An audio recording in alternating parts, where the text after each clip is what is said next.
Eugene, yes.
Thank you for being with us. Indeed, it is Great American Bash pay-per-view weekend. In just 24 hours, this Sunday night, 7 o'clock, you can be a part of it by calling your local cable company. But, Bill, the fireworks started right here in Atlanta just 6 days ago. Right, last Sunday in the Omni, 2 world's titles change hands. Brad Armstrong won the light heavyweight championship, and Dr. Death Steve Williams and Bam Bam Terry Gordy upset the Steiners or beat the Steiners or however you want to do it. They certainly shocked the wrestling world when they won the WCW Tag Championship. Fans will see footage of those events later in the program, but Bill, I'll tell you, the intensity here is at an all-time high. I've been here since the inception. I've never seen it tougher. Well, you know, that's what I love about pro wrestling, and everybody's talking about it, and thanks for all the fans' comments.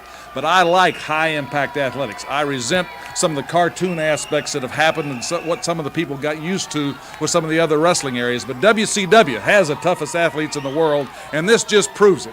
You know, Bill, they say that disasters come in threes, and I'm sure as far as Scotty Flamingo and the Steiners were concerned, it was a disastrous day last Sunday. Could disaster go in threes, as we said, tomorrow in Albany, Georgia? Well, you know, like you say, the intensity has increased, and the Stinger has certainly got a lot on his mind, about 450 pounds, but there's only one way to find out, and Jim, I'm going to be there, and I hope you are too. Fans, let's take a look at one of the great teams involved in the NWA Tag Team Tournament. Wyndham and Rhodes are on deck. Ladies and gentlemen, the following tag team event is set for one fall. Introducing first team number 1. Weighing in a combined weight of 524 pounds. Wrestling senior out of Texas, Barry Wyndham.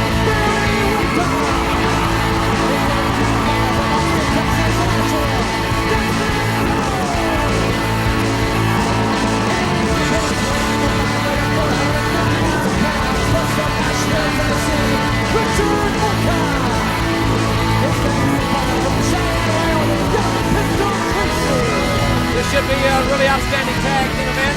Bringing out for Tony Gillum has completed his introduction. The referee of the contest, Randy Anderson, calls for the bell. And Bill Watts tomorrow night on pay-per-view. The big team from Texas has a tall order ahead of them when they take on Rude and Austin of the Dangerous Alliance. They certainly do, but there's a lot of tradition on that team with both of these guys, the sons of fantastic professional athletes. Shoulder block executed by the natural Dustin Rhodes. And here you see the difference when a guy is actually a light heavyweight size. Ricky Morton, a great light heavyweight, and certainly he's been in tag team situations. A former member of the World's Tag Team Championship. Good hip you block see the takeover. height of Dustin and the leverage. Dustin and Wyndham, both being tall, have tremendous leverage. Morton certainly has a vast deal of experience in tag team wrestling, as Cowboy Bill Watts mentioned. He and his former partner, the Rock and Roll Express, 4-time World Tag Team Champions. And they make the tag, Tracy Smothers. And Rhodes very adeptly moved out of the corner. That's right. You sure don't want to get trapped in their corner. Tag team wrestling has its tactics and strategy all its own. Wrist lock into a fireman carry takeover. And into the arm bar. You see the leverage advantage very clearly there. Good concentration by Dustin to hold on to the arm bar. I'm really impressed with Dustin and his effort in the ring. And of course, Barry Wyndham there to lead him kind of and give him that what you get from the old timer, so to speak, even though Barry's still a very young man, the experience level you get, the tradition level you get, it's really helpful. Waistlock takedown, and Dustin Rhodes now controlling the action offensively. Smothers back up to a vertical base here. Smothers with a very extensive martial arts background. Good counter move. Near fall, got 2 out of it, arm drag takeover. And Dustin with a drop kick, showing a lot of variations of offense here in the early going. And certainly I know that tomorrow's already on their mind. You know, they know that they've got to step it up because Dr. Death, Steve Williams, and Bam Bam Terry Gordy have beat probably what I consider one of the toughest teams in the world, the Steiners, beat them out of the tournament, and then have also won the World's WCW Tag Team Championship from them. And again, ladies and gentlemen, we'll have footage of that event in the Omni a little bit later in this broadcast. As Smothers goes to the far side. Great agility by Barry Windham, and the second-generation wrestler from Sweetwater, Texas, with an arm drag takeover. A knee lift there by Smothers, and then wisely he tags out, try to get the fresh man in, but Barry Windham was lurking in the weeds on him. Tag made. Here comes Dustin back in. One of the key things, Jim, is the NWA Tag Team Tournament will be under NWA rules on pay-per-view tomorrow night. So all the matches except one will be under NWA rules, and the one will be Sting versus Van Vader, which will be under World Championship Wrestling rules. And there are some variations in those rules that these guys definitely have to be aware of.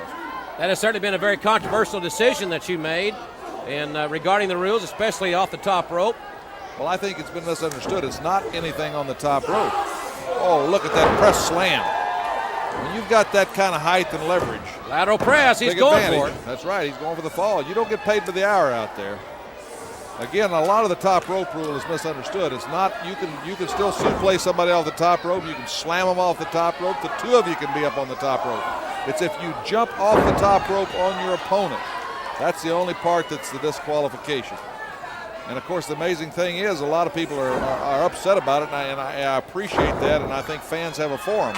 But that's just what injured Sting, was when that 450-pounder came off the top rope on him and broke his ribs.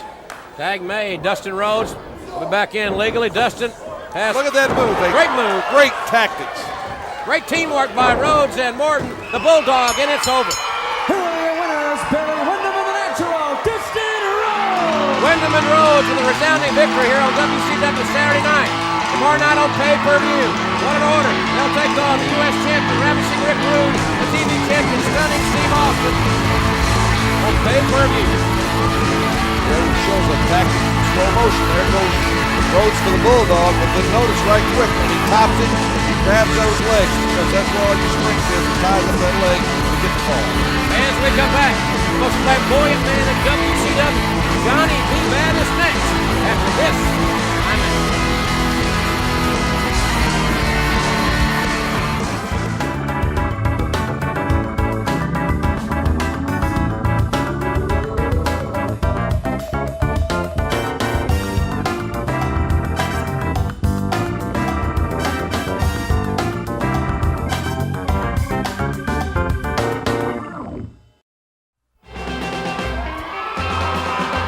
Ladies and gentlemen, the following contest is set for one fall. Introducing first, from Macon, Georgia, weighing in at 232 pounds. He's a bad man, Johnny B. Bad.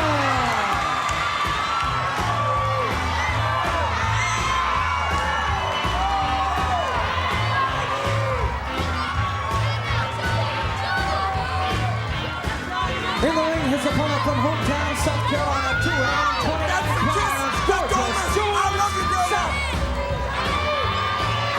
And welcome back, everyone, to WCW Saturday Night. Jim Ross and Cowboy Bill Watts back with you. It'll be George South and Johnny B. Bad. Don't forget, action tonight in Richmond at the ballpark, the home of the Richmond Braves. Big outdoor event during the Great American Bash Tour. Of course, as we mentioned, the big one in Albany, Georgia. Tickets still available for that one. It's exclusively on pay-per-view. This Thursday will be in Augusta, Georgia, at the Civic Center there. That's on Thursday, July 16th during the Great American Bash Tour. Fort Bragg, North Carolina on Friday night, July 17th. 1 week from tonight, outdoors in Charlotte, North Carolina at the stadium. So some big events coming up in the next few days during the Great American Bash Tour. Well, I'll say one thing. Johnny B. Bad has a lot of fun when he makes his entrance to the ring, Jim. He certainly enjoys competing here in WCW. And Bill, I've used the old cliche many times that you really can't judge a book by its cover. If you just look at this guy, you'd think, well, he's not, certainly his appearance would lend that he's not a real macho kind of guy. But well, I don't know. I think his appearance belies the fact. You know, as I've said before, wrestling is like chess. There's an awful lot of tactical moves in there. Muhammad Ali was the greatest of all in boxing in the tactical aspect. He would psych out his opponents because he would seemingly be impervious to their threats.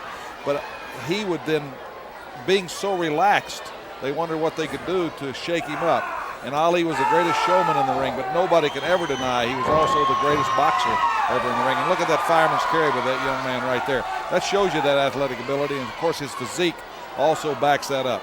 Spends a lot of time working out and staying in excellent condition. A 56-2 amateur boxing record, including a decision over the outstanding heavyweight Razor Ruddock waistlock takedown, and another great light heavyweight, George South, who's one of the most competitive light heavyweights in the southeastern region of the United States. Trying to stick in a half Nelson there. You know, I asked him because most boxers don't have a great mat skill. They've done everything on their feet, and they're lost generally when they get off their feet.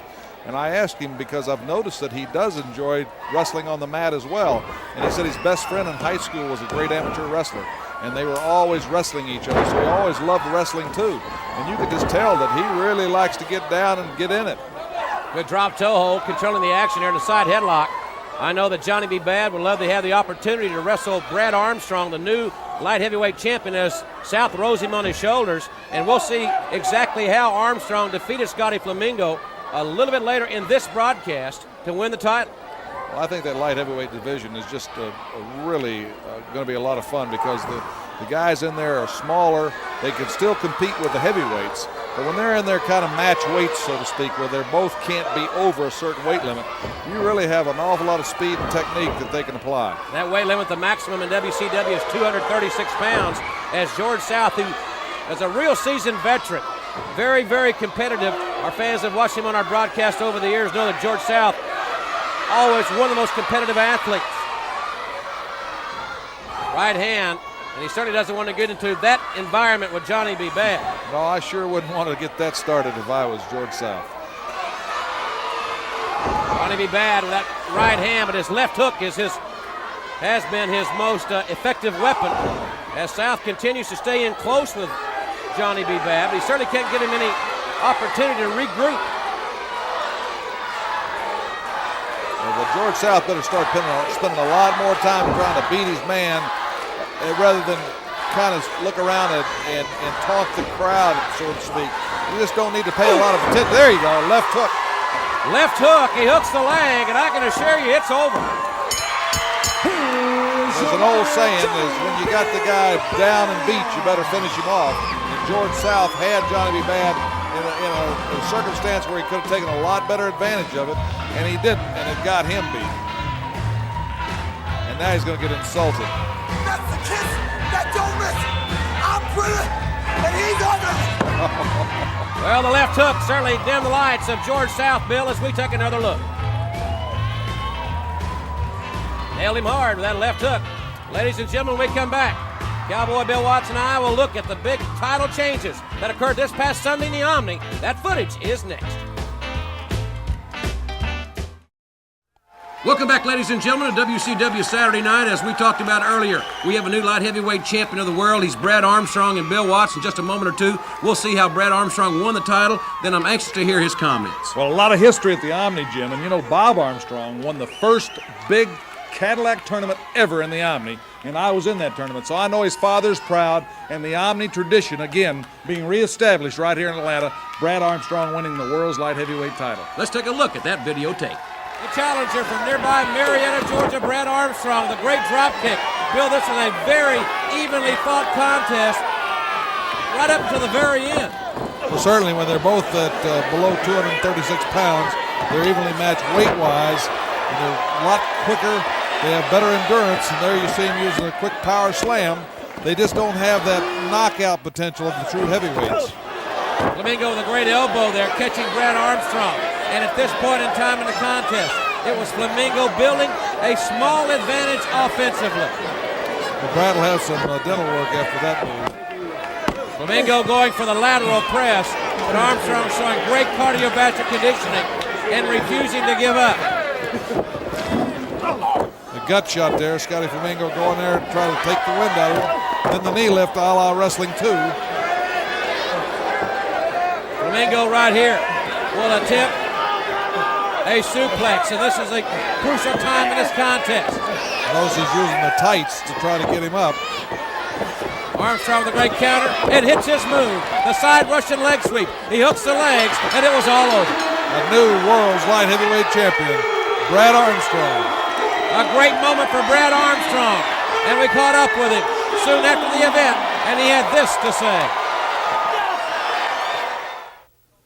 That's it. The light heavyweight title has come home, and Brad Armstrong is a proud man to be standing here with it. You know, I've been in this king of sports for 12 years now, and it's been a long, hard road. I had a lot of good teachers and a lot of tough opponents. I couldn't have had a tougher one in Scotty Flamingo, but I brought the gold home, and I'm mighty proud to have done it in my hometown, Atlanta, Georgia. So whether I have to go to Japan to defend this or to go down to Mexico, it doesn't matter, but there's a lot of competition that's coming right here to World Championship Wrestling, and Brad Armstrong is glad to be right in the thick of things and wearing this title and wearing it proud and upholding the WCW. Again, our congratulations to Brad Armstrong, but those congratulations certainly also go for Dr. Death Steve Williams and Terry Bam Bam Gordy in a very controversial match. They upset the Steiners in the Omni to win the World Tag Titles. Well, you know, Jim, for the serious wrestling enthusiast, these four men have everything. They got the size, the strength, the speed, the experience, the basic techniques of wrestling clear back from their amateur days. This match is a war applying all of these aspects. Here's how Dr. Death and Bam Bam won the titles, and then we'll hear their comments. A great bout, and you know, a lot of people are starting to come back to the WCW. I know Mike McWater, the assistant football coach at Georgia, was down here with his children. They got to meet the Steiners before the bout. And George Tajinos, who has a radio show in New Jersey, came to the Omni July the 5th. So the fireworks are happening. It's been a long, grueling match, and right now Dr. Death's neck is jammed from one of the throws out there, Jim. And Terry Gordy back in there. Gordy trying to gain some sort of advantage from Rick Steiner, but Steiner goes to the far side and caught him with a Steiner line. Jim, if that had been a car wreck, the driver's side airbag would have come back on that impact. And look right here, he's kicking the flanker in. He's got the half Nelson, and he's driving Gordy over. You see Gordy's knees flat on the mat, and yet his head and shoulders turned almost completely over like a pretzel as Steiner tries to pin him. You hear Dr. Death saying, fight out of it, fight out of it. Scotty Steiner encouraging his brother as well. I have never seen a more physically intense battle than this one in the Omni on July 5th. Well, it's for all the marbles. This is for the World's Tag Team Championship. Double leg dive, and that's just going right back to streak tactics right there. He's got Rick Steiner hot, but Rick Steiner made a tactical error in going into their corner, and they're going to have you outnumbered there. He got too close to the corner, and that will allow Gordy to make the tag to Dr. Death Steve Williams. Tremendous mat wrestling, but the fists were flying as well. Well, there's a lot of emotion in this. I mean, you're challenging these guys for the #1 position in the world in tag team wrestling. Body slam there by Steiner. By this point, there's a lot of exhaustion. As Steiner misses that Steiner liner, Gordy's waiting for a foot from the outside. And now Scotty's getting very, very emotional, allowing Gordy and Williams the opportunity for a vicious double team there. I thought at this point Dr. Death had it. He had him wrapped up. And you'll see right here that Rick Steiner barely, just barely, got his right shoulder up. He has so much power, it's hard to keep him down for that 3 count. Here goes Gordy trying for a suplex. Steiner reverses it. Both men exhausted. As we said, as hard-hitting a match as you will ever witness. That Steiner line right in Gordy's face, but Gordy's impact, his body coming off the ropes also puts Rick Steiner down. Jim, this has been deep into a grueling match. Steiner going for the tag. Gordy trying to prevent him. Gordy trying to hang on and not let him tag his brother Scotty. Tag is made. Scott Steiner now, and with a tremendous head of steam here. Sending Gordy up for the ride. Drop kicks Dr. Death Steve Williams, and it looked like at this point in time it will be Scotty Steiner coming in and putting things away as he traditionally does. That's right. He's locking it up. He's going for the gold. Hooked both arms. This normally puts him away. And Doc Dr. makes a save. He interrupted the count there. I mean, they're pulling out all the stops. All four men are going for it all the way. And here's the final moments of the match. He hit the Frankensteiner. It should have been over. But look at Dr. Death. Caught him with a clothesline while the referee was putting Big Brother Rick outside. He almost decapitated him. 1, 2, 3. You've got new World's Tag Team Champions. 2 championships changed hands in the Omni July 5th. We caught up with Williams and Gordy several moments after the event. Here's what they had to say. You know, we always give credit where credit is due. The Steiners are one of the greatest tag teams in the world. There's no doubt about that. But like I said before, this is not Michigan. This is not college. This is professional wrestling. This is not that. You're with the big boys now, Steiners, and we proved it. We have got the biggest prize in professional wrestling right here, the WCW World Titles. We ain't finished yet. We're coming after the NWA World Titles. We're going to get them. We're going to conquer the world in tag team wrestling because we are the greatest tag team in professional wrestling. Right, Doc? Daddy, This is you know not what? college, is it, Doc? I can hardly wait to get back to Japan and let all the people see who really is the world heavyweight champion. Tag team champion, Daddy. Let the USA Today write it up. There are fireworks all around. 4th of July, it's not over for us. It's right here. We're the champion. And there are your comments from the new World Tag Team Champions. They will attempt to make it 2 in a row. They'll go for the NWA World Tag Team titles this Sunday night, 7 o'clock Eastern Time on pay-per-view. And I talked to the Steiner brothers just a day or so ago. They say that they're going to be in Albany, Georgia for the Great American Bash. They want to see it in person, they say. I want to know what's going on. Well, you know, they could have stayed home and bought it on Right. pay-per-view, or they could buy a ticket, and they haven't indicated they're doing either one. They're coming down. And, of course, I think sometimes men have to settle things themselves. Another thing, Doc and Gordy, who would be the favorites to consolidate the titles in this tournament. What did that WCW match take out of them? And what could the Steiners coming to the bout take out of them? A lot of intrigue. I'm certainly glad I'm going to be there, Jim. Ladies and gentlemen, we want you to be a part of it as well. If you cannot be with us in person in Albany, Georgia, great seats are still available there, by the way. We do encourage you to call your local cable company and join us on pay-per-view. And when we come back, it's Beautiful Bobby and Michael Hayes one-on-one next. Ladies and gentlemen, the following contest is set for one fall. Paul E. Dangerously presents a member of the Dangerous Alliance, 239 pounds from Huntsville, Alabama, Beautiful Bobby. And welcome back, ladies and gentlemen, to WCW Saturday Night. Jim Ross back with you along with Larry, the Crusher Zbyszko. And Larry, I know you will keep your eye closely on that man, Beautiful Bobby. Bobby, you know how I feel about this man and the whole Dangerous Alliance. Not to mention that ugly liar right there, Paulie Dangerously. Bobby, he's my #1 man on the hit list, and I'm going to go right through them all, Jim. Ladies and gentlemen, let's go back up with Tony Gillum and the introduction of our next athlete. Ladies and gentlemen, here's upon our way to 259 pounds, Michael P.S.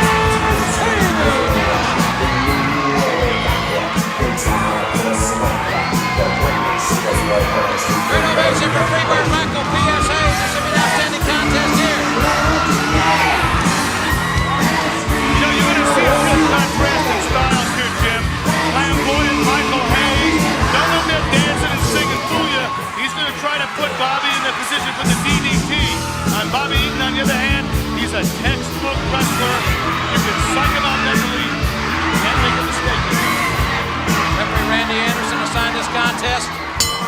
And the bell sounds, and we're ready for action here on WCW Saturday night. Just 24 hours away from the Great American Bash pay-per-view.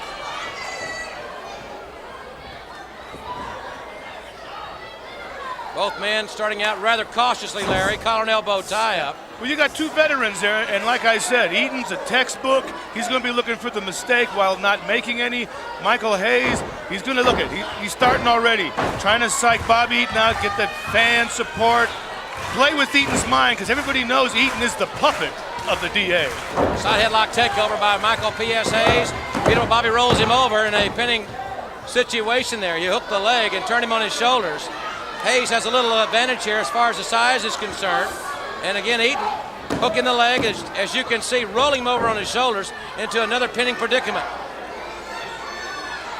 This is going to be a good match. You know, either man can take either man. Like I said, if P.S. Hayes makes a mistake, the textbook's going to close in on him. Into the waist lock, shoots Hayes off to the left rear screen. Hayes at 259, good shoulder block. Caught Eaton, maybe got him right in the mouth there, it looks like, or the jaw. Yeah, he probably popped his face, but Eaton, he can take a lot of pain, a lot of punishment, but if Hayes gets any momentum, that's the textbook. Eaton's going to roll out, and he's going to stop it.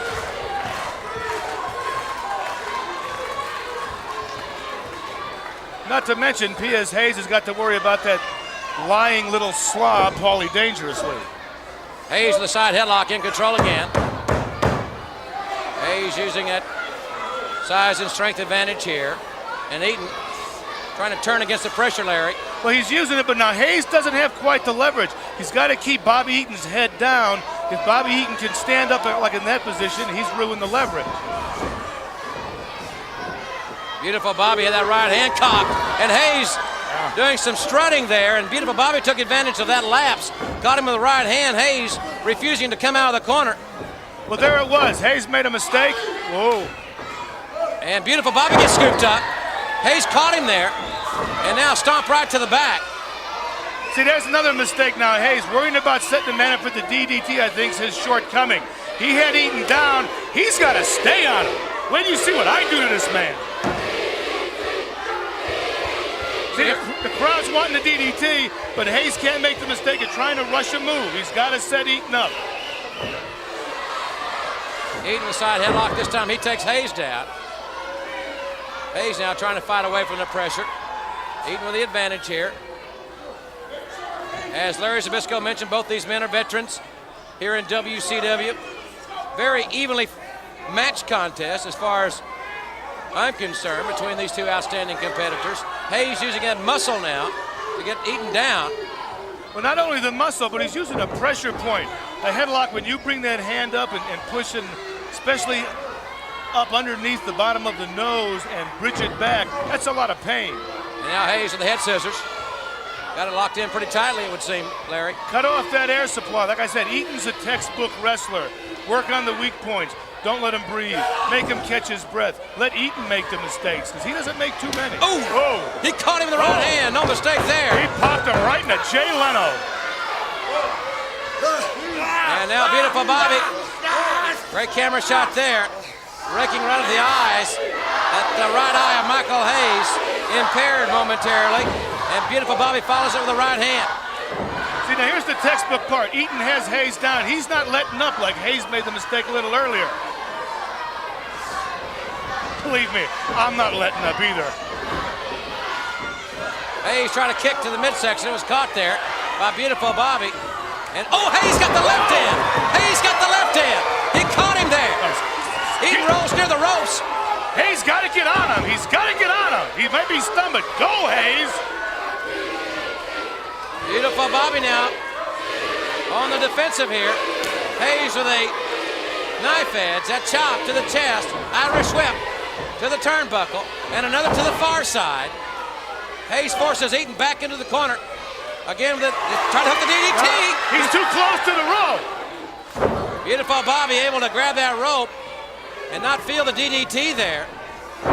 And he lowered the head perhaps a little early, Larry. Yeah, he telegraphed that. Like I said, Eaton's textbook. Armbar takedown, trying to separate the shoulder. Puts a tremendous amount of pressure, Larry, on the insertion point. You felt that one before, I'm sure. Yeah. Well, that's one easy way to break a elbow and dislocate a shoulder. All of Eaton's leverage and body weight went right on that one point. That's 240 pounds on one joint. That takes 15 pounds of pressure to break. Eaton with a hammerlock. Continuing to work now on the arm of Freebird Michael P.S. Hayes. Hayes now, even though he's a little bit bigger, a little bit stronger, in this mat wrestling position, the elbow got in. Eaton negates that strength advantage.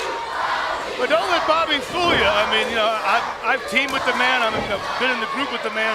He's a rugged, raw bone guy, and he's got endurance. Oh, another left hand. He walked right into that left hand. Hayes goes for the elbow. Hayes has got to stay on him now. Hayes going for the elbow again, and it connects. Eaton in trouble as Hayes mounts some offense here. Hayes' arm really bothering him. From that armbar takedown, he's got him, but he slipped out.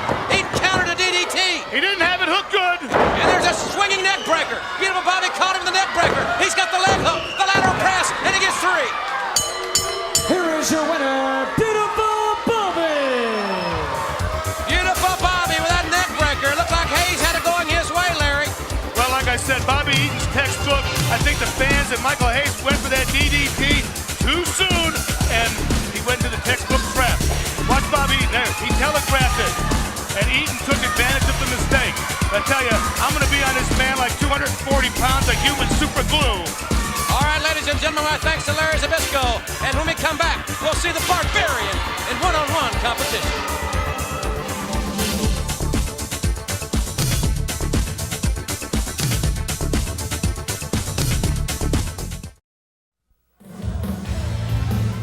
Ladies and gentlemen, the following contest, it is set for one fall. Introducing first, 298 pounds from parts unknown, the Barbarian. In the ring, his opponent from Salem, Oregon, 288 pounds, Randy Stillings. And Cowboy Bill Watts has rejoined us here, ladies and gentlemen, on WCW Saturday night. We talked earlier about all the rules and the discussion about the rules. So this Sunday on WSB, on my radio program, Cowboy will join me and we'll talk about those rules at length as the Barbarian, Bill, one of the most dangerous, one of the most competitively dominant athletes I've ever seen. Without a doubt. From what I've seen him thus far, is certainly, I mean, that kid's neck could have just been shattered right there. He is a dominating, powerful guy. Like you said, what I've seen so far has really impressed me. I don't think he's going to get tested tonight. You notice even when he drops an elbow, he seems to have that added impetus, that follow-through that all great athletes have. A lot of explosion at the point of impact. Got to have that change of pace if you're going to be up there with the top guys. 298 pounds, very, very agile, obviously extremely strong. We know that he's got a legendary mean streak, but for a guy that's 2 pounds shy of 300, he's got great agility. Yeah, and that 300 pounds, there's not a lot of body fat there, Jim. He's somebody to be reckoned with. You know, when Arnold Schwarzenegger played the Terminator, and I watched that movie, and I thought if something was as tough as the Terminator coming after you, it almost psyched you out to where you'd want to eliminate yourself. Well, this guy, when you get that kind of feeling, is what's it going to take to stop him? We're going to have to see as he moves up in the ranks and he takes on tougher guys, but he is impressive. Coming with the headbutts, a very high-impact oriented wrestler is the Barbarian. Seems to use his whole body as a weapon. Barbarian and Dick Slater will challenge the Freebirds tomorrow on the main event. This man, I've really been impressed, whether it's in singles or tags. This man is going to be as they say, a force to be reckoned with in days to come. Well, you really can't tell his ability at this point. You know, it's like they say, until you see a couple of dogs of the same species and the same weight and the same size and the same background go at it, you can't really tell who the tough one is. This guy has it all, apparently, but we can't tell just exactly how deep it is until we get him against somebody like Sting or Barry Windham, Dustin, Ron Simmons, somebody like that, because this guy is awesome. Look at that kick right there. That's lights out. Kicked him right in the face, and it is over. Here is your winner, the Barbarian. Well, Bill, I'm going to get ready to talk to Greg the Hammer Valentine as we take another look at the Barbarian. Well, yes, I'm anxious to see this slow motion. You know, when you're about to get hit by a car or something, you wonder what the last thing a person thinks. And I caught the glint in this young man's eyes that was against the Barbarian right there as he saw that kick coming but couldn't get out of the way. Now let's go to Jim Ross, who's standing by with Greg the Hammer Valentine. Well, last week, Greg the Hammer Valentine, he made some very personal remarks directed at the natural Dustin Rhodes and his father, the American Dream, Dusty Rhodes. I thought they were rather distasteful personally. Yeah, but you know something? They're the truth. And I understand that Dustin Rhodes didn't take it too lightly. He's really mad, he's really upset. But you know something? I'll refresh your memory again, Dustin Rhodes. You are a punk. Your father, Dusty Rhodes, is a punk. And I want to add one more thing, Jim Ross. The fact that Dusty Rhodes is a has-been. That's right. Not only did I used to beat him all the time, but now he is a has-been. And if you don't like it, punk, I'll meet you anytime, anywhere, right up there in that squared circle. Just remember, Greg the Hammer Valentine is the master of the figure 4 leg lock, and I'll break your leg, punk. All right, ladies and gentlemen, more strong comments from Greg the Hammer Valentine, and we'll be right back after this timeout. Ladies and gentlemen, the following special tag team event, it is set for one fall. Introducing first team number 1, weighing in at a combined weight of 502 pounds. First from Tampa, Florida, Dirty Dick Slater. His tag team partner from Seattle, Washington, Greg the Hammer Valentine. Welcome back, ladies and gentlemen, to WCW Saturday Night here on TBS. Thanks for staying with us. Jim Ross and Cowboy Bill Watts back with you. Don't forget, fans in the Atlanta area, we'll be back at Center Stage, big TV taping this Tuesday night at 7 o'clock. Let's go back to Tony. Ladies and gentlemen, our opponents weighing in a combined weight of 479 pounds. First from the Northwoods, Big John. His tag team partner from Cincinnati, Ohio, the Lion Bryan. More tag team action here on WCW Saturday night. Don't forget that tomorrow night exclusively on pay-per-view. It'll be Flying Brian and Jushin Thunder Liger joining forces in the quarterfinals to take on Ricky the Dragon Steamboat and Nikita Koloff in the quarterfinals of the NWA World Tag Team Tournament. Remember, fans, it's single elimination. You lose, you go to the house. Well, the great thing about that should be a pretty scientific match with those two teams. And the winner gets to take on Dr. Death Steve Williams and Terry Bam Bam Gordy in the semifinals. Greg the Hammer Valentine and Flying Brian starting out for their respective squads here. Valentine, the very tough seasoned second-generation wrestler, the son of Johnny Valentine. It's amazing when you see Greg. He's adapted so much of his father's techniques, and I think the kids that grow up in families like that, you know, they've seen it, and it's just a natural thing for him. But Greg is tremendously strong with a forearm smash, and also he's got that figure 4 leg lock. He drops that elbow and drives it in, but Flying Brian is so quick.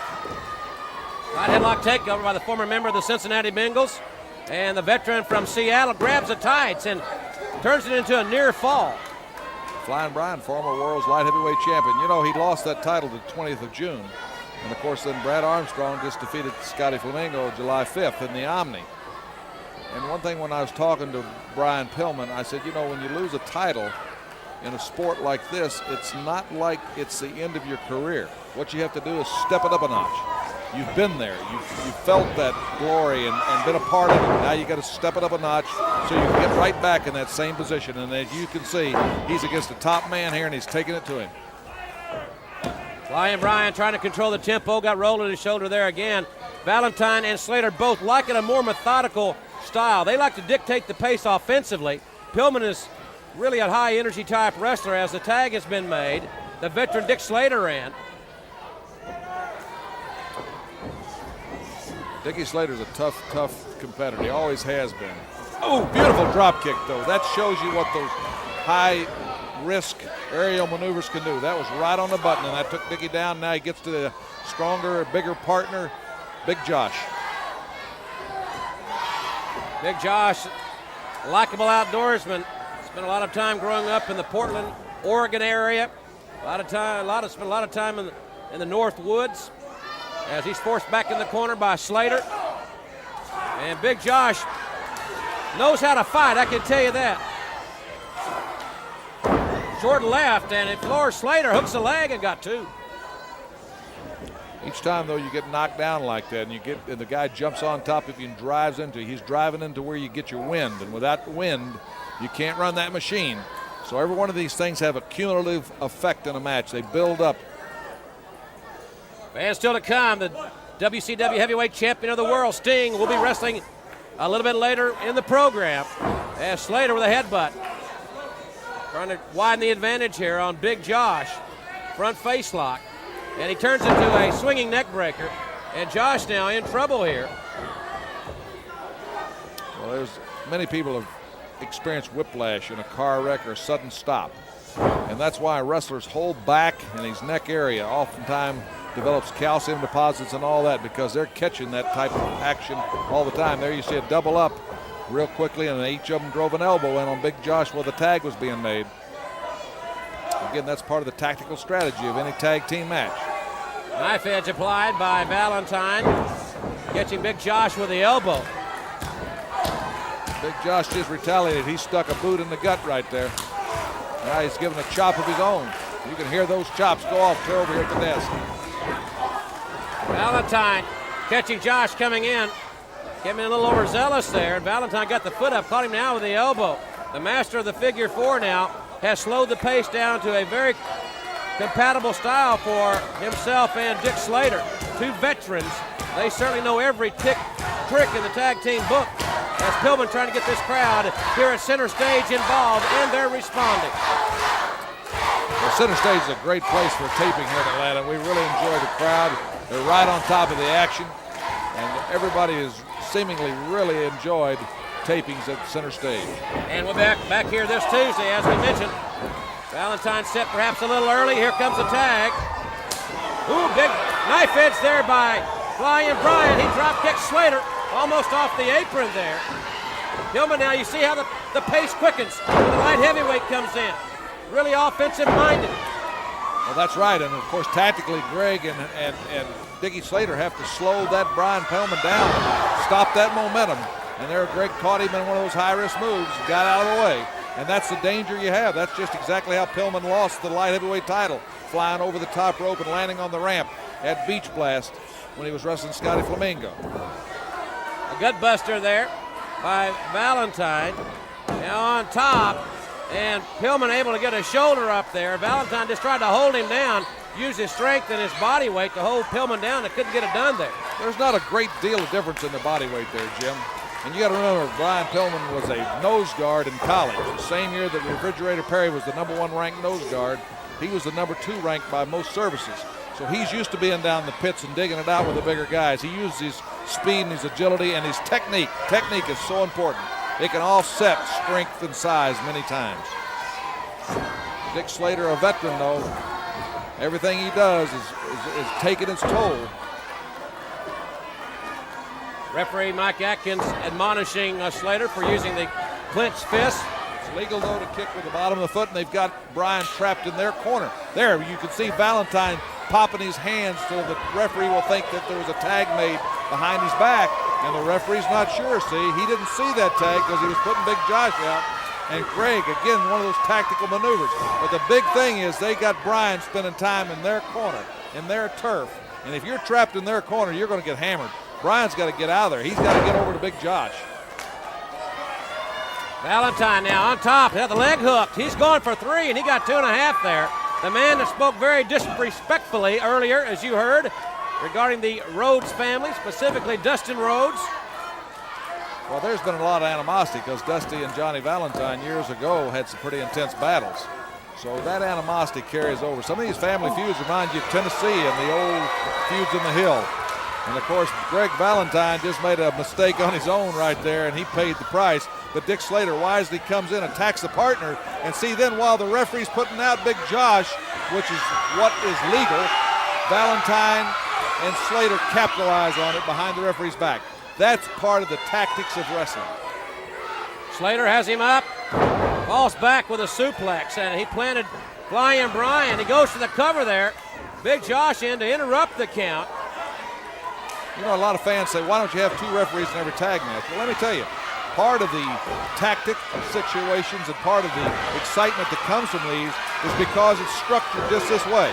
And if both teams know they're going into the same battle with the same ammunition and the same number of officials, it's up to the one that can come up with the best game plan to win. Valentine has, as we said earlier, a pace that he likes, coming with the high-impact moves. Now the knuckle lock there on Flying Brian, and Air Pillman has been grounded here thus far. He certainly has. But again, the whole thing is that more and more of his strength is being drawn out as Greg and Dick Slater keep changing partners, keep the fresh man in on him, and keep hammering him down. Will he be able to get to his partner? And if so, will his partner be effective enough because will he be of value to his partner with what he's sustaining out there in the ring right now? Great move by Slater to prevent the tag. Very, very important at this point in time in the contest as Slater catches Flying Brian right in the face with the elbow coming off the ropes. Well, that's right. Just like the Wolves getting the weak one in the pack. They've got Brian down. They got him hurt, and they want to stay on him. They're going for the kill. They're going for the pin. Side Russian leg sweep there, modified version, lateral press, and he got 2.5. Flying Brian, the kid from Cincinnati, just not quitting here. Well, Brian's got such a great heart. He's a tough competitor. He's not going to give up. If they're going to beat him, they're going to have to prove it to him. Slater trying to get him for that pile driver. Pillman able to free himself. He elevated Dick Slater, and Slater makes the tag. Ken Pillman makes the tag. And look at Valentine. Pursuit angle there got between Pillman and his partner and prevented the tag. They knew they had to cut him off. They had to cut him off. And again, this is part of the excitement of tag team wrestling. This is what makes it so interesting. You could have 3 referees out there if you want, just like in the NBA. Now they got 3 referees. They still can't catch every foul. They got 5 or 7 referees now in the National Football League. They can't catch everything. It's the same old thing about videotape replays and reversing decisions. A lot of the people just enjoy the fact, let's let the game go on. Let's be a part of it. And that's what you have. This is a team sport right here in tag team wrestling. You got an official out there. Everybody has the same advantage or disadvantage. It's up to you to make your own breaks. NFL eliminated the instant replay this season as Flying Brian back up to a vertical base here, but he's taken right back down. Good drop toe hold. A very sound match we are seeing. He's going for the figure 4. Good move by Brian. Reached up and got a handful of hair and pulled Greg over and almost had him pinned right quick. So Brian knows how to shade those rules too. And I think when you're in professional sports, you got to fight fire with fire. But Brian's got to get out of their corner. He's got to get to Big Josh. If they just hammer him away, I don't care who you are, you can't withstand that. When you're 1 man against 2, you've got to get to your partner. Right face lock into a suplex. We put him away here. There's a lateral press by Slater. He got 2 and a long 2. I thought he had him then, Jim. I thought it was over. I didn't think Brian would get out of that one. Tag made again. Valentine, the legal man. They send Pillman for the ride, going left to right. Pillman now avoided 1. He caught him with a double clothesline. Will that be enough to enable him to make the tag? There you see the outstretched hand of Big Josh. He's ready to come in, and there's a tag. Tag is made. Big Josh. High impact moves. He has been ready to come in for quite some time. Left hand found its mark. Big Josh elevating Slater. I think Valentine's the legal man. See, right now, Big Josh needs help to put these guys away with Flying Brian, but Brian has been hammered so long, he's having a hard time getting his win back. But while they have the momentum, they got to take advantage of the situation. And right there, critical mistake by Big Josh going too close to that corner, and Dick Slater reaches from the outside and catches him. Brian needs to come make a save to help his partner right there. And there, Brian did it, but it's just a shade too late. Slater and Greg the Hammer Valentine. Big Josh too close to the corner. Slater the veteran took advantage of it. And then the Hammer dropped it all on him. But you'll take another look here, Bill. Right there, as you see, Big Josh coming too close to that corner. And I'm telling you, that's not illegal. I mean, Dick Slater's in the corner. He's in his own position. Why get that close to him? You just made it easy.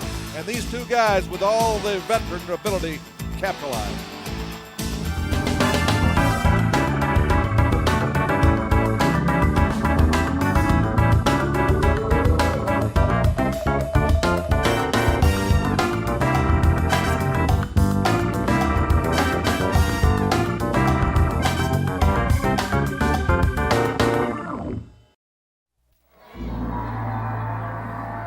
Ladies and gentlemen, the following tag team event, it is set for 1 fall. Introducing first team number 1, weighing in at a combined weight of 494 pounds, originally from Lithuania, now from the United States of America, Nikita Koloff. His tag team partner from Charlotte, North Carolina, Ricky the Dragon Steamboat. Entering their opponents weighing in a combined weight of 541 pounds, first from South Africa, Boomer Lynch. And his tag team partner from Seattle, Washington, John Peterson. And welcome back, ladies and gentlemen, to TBS and WCW Saturday night. Don't forget, Great American Bash pay-per-view. You can be a part of it by calling your local cable company or listening to it on the wrestling hotline. As this team of Koloff and Steamboat, who will meet Pillman and Liger in the quarterfinals. And as we mentioned earlier, the winner of that match will meet Williams and Gordy in the semifinals. You'll see it all live as it happens on pay-per-view tomorrow night, 7 o'clock Eastern Time. It's Koloff and Big Boomer Lynch starting it out here. Of course, that other great quarterfinal bout is Dustin Rhodes and Barry Windham against Rick Rude and Steve Austin. And there's a lot of animosity between Barry Windham and Steve Austin in the great pay-per-view we've got coming up. Bill Nelson applied by Boomer Lynch. Koloff, a real power wrestler. And Koloff and Steamboat complement each other very well. Steamboat has been a 5-time NWA Tag Champion. That man has won it on 2 occasions. But their styles are certainly on opposite ends of the spectrum. Koloff, almost a pure power wrestler. Steamboat relies on the great quickness and technique. Sometimes, Jim, that's very complimentary in a situation like this, because you have 2 people that are masters of different styles, and it can be a great team that way. And without a doubt, you've got to figure that Doc and Gordy are the team to beat in this situation. Side headlock applied by the Dragon on John Peterson. Steamboat extremely, extremely quick. As highly skilled as anyone I've ever seen. Side headlock takeover. Good move there. And he got 1 out of it. Well, Ricky Steamboat's a master. He's a piece of art that's wonderful to watch. His technique, his conditioning, his knowledge. Great family man, tremendous attitude. Martial arts blow there, the head of John Peterson, scoops him up. And Steamboat, great move there. He's had his problems in recent days with Cactus Jack, but you can bet his focus will be on the tag tournament this weekend. Well, certainly Cactus Jack could create a problem for anybody. Cactus Jack's got a screw loose. He has no regard for his own personal body. And there you got Koloff, like you say, a powerhouse individual, a man with a lot of explosion. Great crowd here at Center Stage. We'll be back this Tuesday night. Steamboat with a martial arts kick there, knocking Lynch over his partner. You know, we haven't mentioned on the great pay-per-view in the NWA Tag Tournament, we got Hiroshi Hase and another great Japanese star against the Fabulous Freebirds in the quarterfinals, too. As this young man better put something behind it if he's going to smack this big Russian. You don't want to just stand there and throw that dish rag looking right arm that couldn't break an egg against a guy like him. You better put your best shot in there. Exchange made, Steamboat back in, Koloff out. In change of pace here.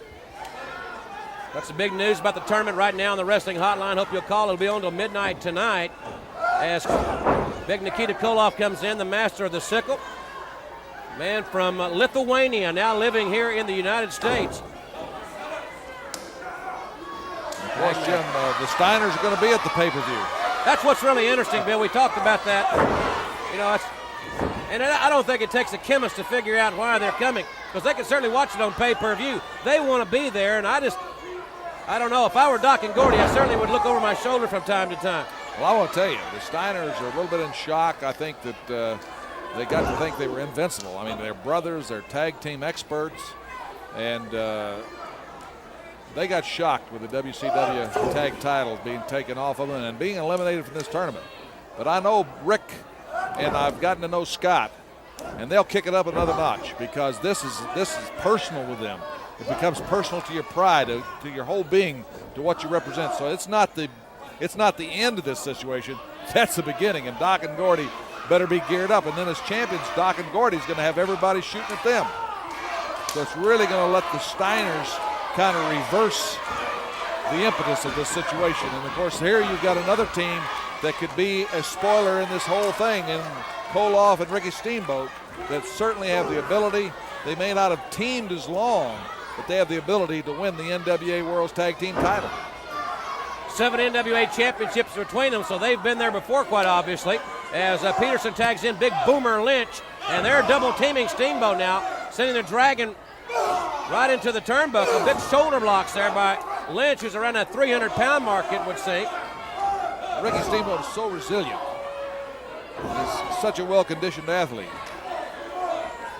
And again, he's a money player. He and Koloff are guys that have been there before. They've been through the pressure and proved they could produce. And you see Ricky Steamboat fighting out of that corner. He's just taking it to him. That's just like when you get on the ropes in boxing. You got to fight your way out. And then he gets to the big hammer, and the big Russian sickle comes in, and he starts doing what he does best, and that's just wrecking things. Front face lock into the suplex. Koloff very, very dangerous from that vertical position because that's exactly how he executes his sickle. His version of a clothesline. And it is as devastating as any maneuver of its kind in the sport. Tag made now. Again, keeping the opponent off balance. Steamboat downstairs to the martial arts. Caught him with a martial arts kick there. And certainly Koloff intent on the trail of Rick Rude in the U.S. title. Double martial arts chop. Leg is hooked, and they have won this. And there's the key thing. Koloff makes sure the other guy can't save his partner as Steamboat wraps up the victory for their team. Can Sting withstand the pressure of Big Van Vader? We'll talk about that next. It all started with 16 teams from all over the world. Canada, Hungary, Japan, the Dominican Republic, and the United States competing in the first round of the NWA World Tag Team Tournament. Now, here are the teams heading to the final round.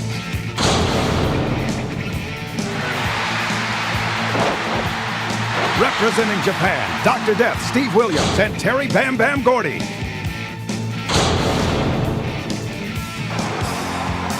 The high-flying aerial team of Flying Brian Pillman and Jushin Thunder Liger.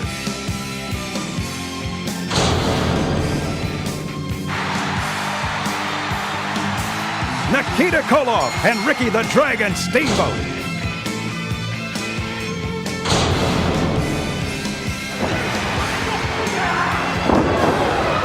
Representing Japan, Hashi and Nagami.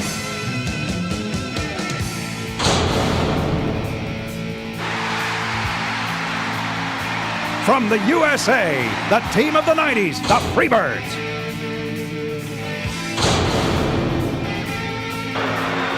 Also from the USA, the team of the Natural, Dustin Rhodes and Barry Windham.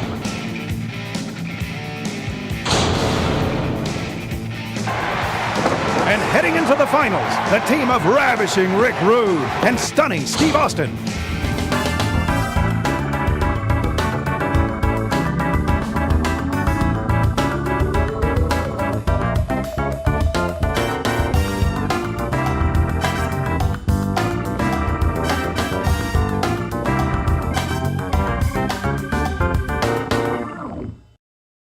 Still to come, ladies and gentlemen, here on WCW Saturday night, the Stinger will be wrestling here against Diamond Dallas Page. And in just a moment, we're going to be sending it to Eric Bischoff and Jesse the Body Ventura for a special preview of the upcoming match with Sting and Big Van Vader. But Bill, you've been in many championship matches. How do you see this one? Well, you know, the Sting's got a lot of pressure on him. He's got a lot of people backing and pulling for him, and that helps because I want you to know when you walk into that arena, that momentum and that enthusiasm you get from your backers is a real plus. But I don't care who you are, when you've been badly hurt by somebody, and when you stop to think about the weight difference, you can psych yourself out any way you want saying that doesn't bother you, but it does. When there's a 200-pound difference or a 175-pound difference, that's got to weigh heavy on your mind with a guy, with this guy's background, his reputation, and the fact that he's already drawn first blood, and you wonder just how well everything's going to hold together. I'm so excited about this match. I think it's the premier World's title match of this year. Ladies and gentlemen, let's go now to Eric Bischoff and Jesse the Body Ventura. Let's talk about the main event. WCW World's Heavyweight Champion Sting taking on the uncrowned Heavyweight Champion Big Van Vader. Jesse, how do you see this match? I'll tell you what, this match is called something simple, size. You take a look at Sting, the champion, 6'3", 252 pounds, big man. You look at Big Van Vader, 435 pounds. He's got Sting by almost 180 pounds. I don't think the champ can survive. I think Big Van Vader is going to become the new WCW champion. And managed by former 7-time World Heavyweight Champion Harley Race, Big Van Vader has cut a very wide path of destruction here in WCW. Let's take a look at a man who feels no pain, the man who fears no man, and the self-proclaimed uncrowned Heavyweight Champion Big Van Vader.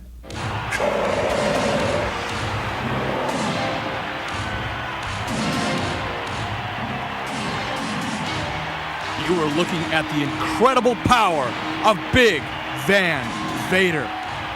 The man who, since coming to this country, has got one thing on his mind, and that is the WCW World's Heavyweight title. Managed by former 7-time World Heavyweight Champion Harley Race, Big Van Vader has left arenas around this country littered with the bodies of his competition.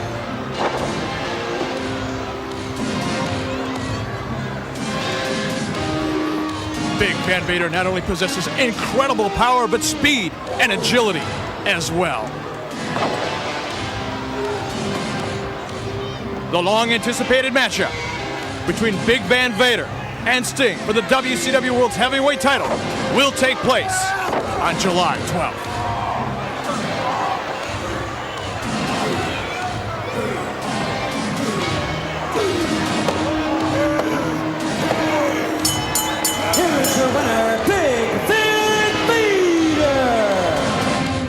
You know, Bischoff, I've already talked about how big Van Vader is. But after watching that tape, two more things come to mind that give him a distinct advantage. What's that, Jess? His speed. The man can move for being so big, and also experience.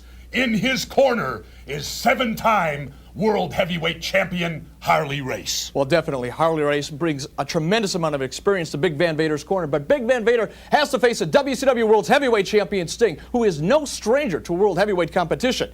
Here's a look at Sting and his life as the champ.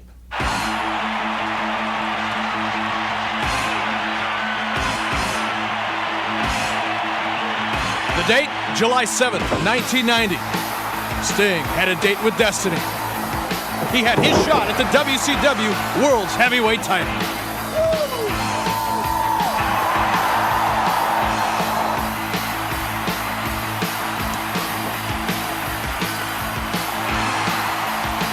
Sting emerged victorious on that date. He prevailed and became the new WCW World's Heavyweight Champion. And the crowd responded with the electricity that has since become a trademark whenever and wherever Sting appears.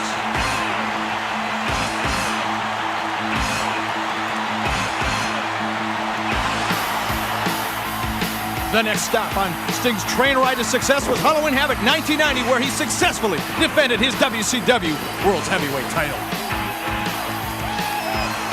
In the 2 years that followed, Sting lost the World's Heavyweight Championship. But in February 1992, Sting had the opportunity to reclaim the gold. But in order to do so, he had to meet his former friend and tag team partner, none other than Lex Luger. But Sting prevailed and once again became the WCW World's Heavyweight Champion.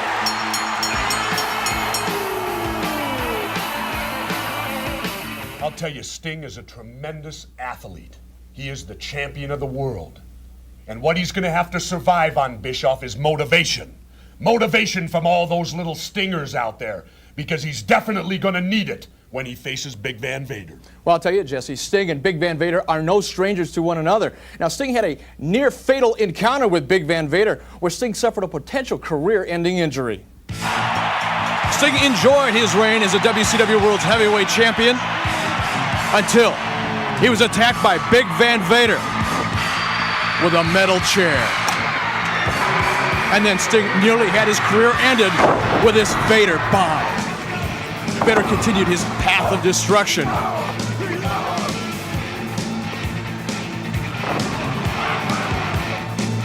Until he met Marcus Alexander Bagwell. Sting came to the aid of Bagwell and then met the challenge of Big Van Vader. A brutal confrontation followed, and the WCW World's Heavyweight Champion Sting had to be carried from the ring. But now he is ready, and on July 12th, he puts his title on the line when he faces this man. That really summarizes the situation that you will see exclusively on pay-per-view tomorrow night at 7 o'clock Eastern Time. In just a moment or two, there's some comments I had earlier today with Harley Race, and Bill, Harley Race will be another factor as well. Sure. But what about Sting's matchup with Cactus Jack back on June 20th? Falls counted anywhere. They were all over the building, on the concrete. The guys had broken ribs and a bruised sternum. A lot of these things, to me, are cumulative, and it could be a factor. Certainly, and whoever's paying Cactus Jack, I mean, Paul Dangerously or whoever, they wanted to test those ribs. They want to see, and certainly Sting doesn't want anybody to know the real condition of them. When I was competing, sometimes if I had one knee hurt, I'd put the brace on the other one, because whatever that injury is, it becomes a target. It's like a shark going for the kill. They're going to come in and hammer it. And that's just smart, tough athletics. I mean, that's not being a predator. That's just being whatever it takes to win. And Van Vader, certainly. And with Harley Race, 7 times world's champion, without a doubt, Harley's got a game plan. And he's right there on the scene to help correct it. And Sting's all by himself. Let's take a listen now to the interview I had earlier today with Harley Race. Less than 24 hours away from the showdown, the rematch everyone's waited on, Big Van Vader and Sting. Let me tell you something, Mr. Ross and Sting. The myth of Sting is coming to an end in less than 24 hours. Van Vader is going to be the world's champion. He already, in the minds of most people, is. But he will have the go in less than 24 hours. And I'll tell you, Sting, that your days in wrestling are only 24 hours long. That's one day. You're going to end your career when you step in the ring in the bash with Big Van Vader. He's coming after everything you possess. He owns you, Sting, and you know it. He is going to be world's heavyweight champion, whether anybody in the WCW likes it or not. And that goes emphatically for myself.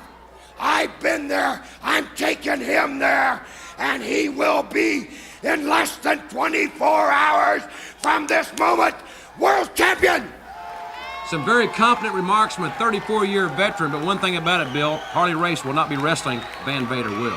That's right, and I said earlier Sting's all by himself. He's not. He's got a lot of people with him, but he's having to plan and correct his match and handle his own tactics and his own match in the ring. But one thing, Sting's been under the pressure and come through. Van Vader should already be the champion. When he injured Sting's ribs, he had a total mental crash, a mental lapse, and didn't take advantage and didn't take the title. Fans, we'll talk more about this situation just 24 hours away right after this timeout. Ladies and gentlemen, this match is set for one fall. Introducing first, 287 pounds from Warner Robins, Georgia, the All-American, Ron Simmons.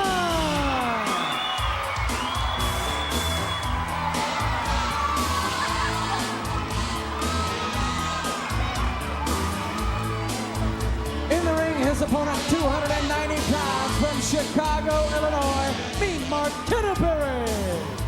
And welcome back, everyone, to WCW Saturday Night. Don't forget to join us next Saturday. Big 2-hour broadcast. Stunning Steve Austin takes on Ricky the Dragon Steamboat in a match for the World Television title.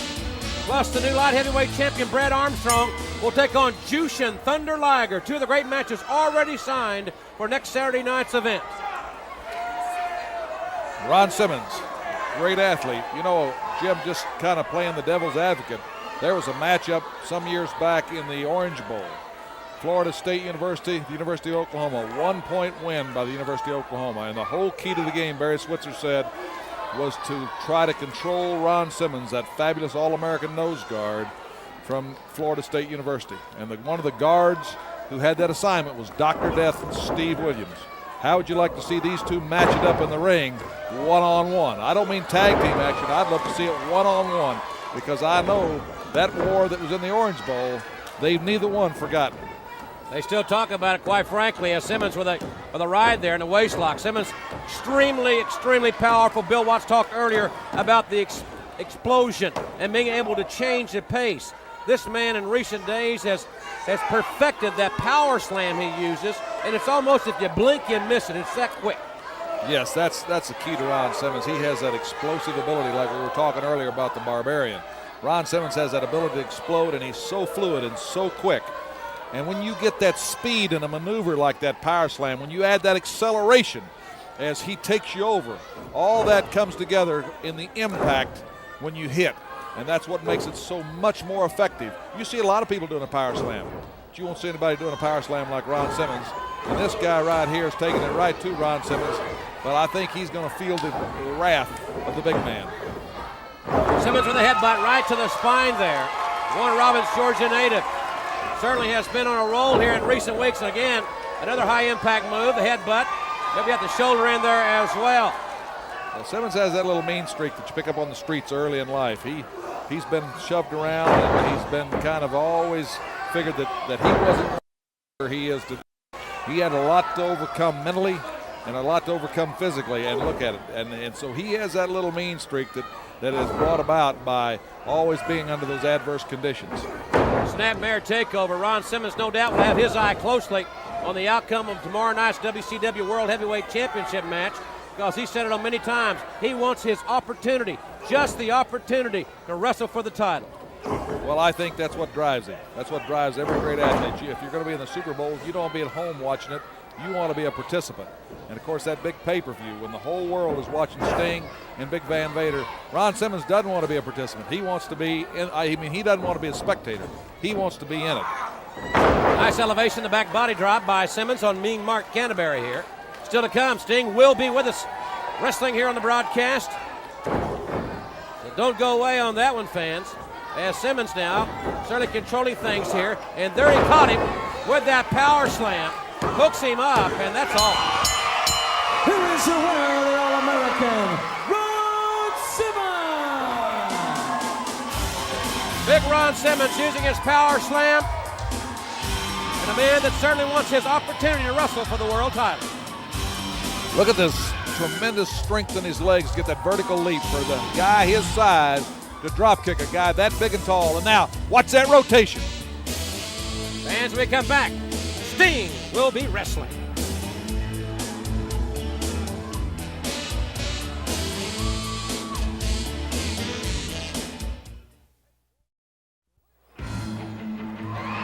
Ladies and gentlemen, the following contest, it is set for one fall.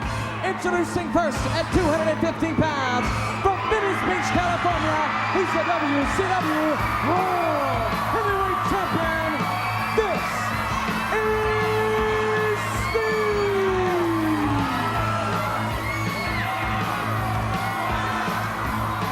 In the ring, his opponent from the Jersey Shore, 249 pounds, Diamond Dallas Page. Fans, very quick note on the wrestling hotline. We'll tell you why Paul Lee Dangerous has been barred from the arena tomorrow night at the pay-per-view.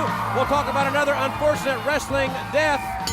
Also, our predictions on the entire event coming up on the wrestling hotline until midnight tonight. As Sting right here shows a lot of, the guy knows the kids love to watch him wrestle.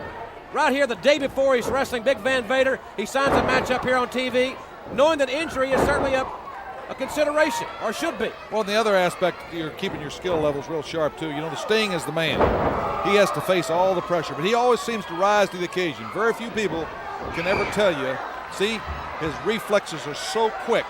Laying off does not help your reflexes. Competition helps your reflexes.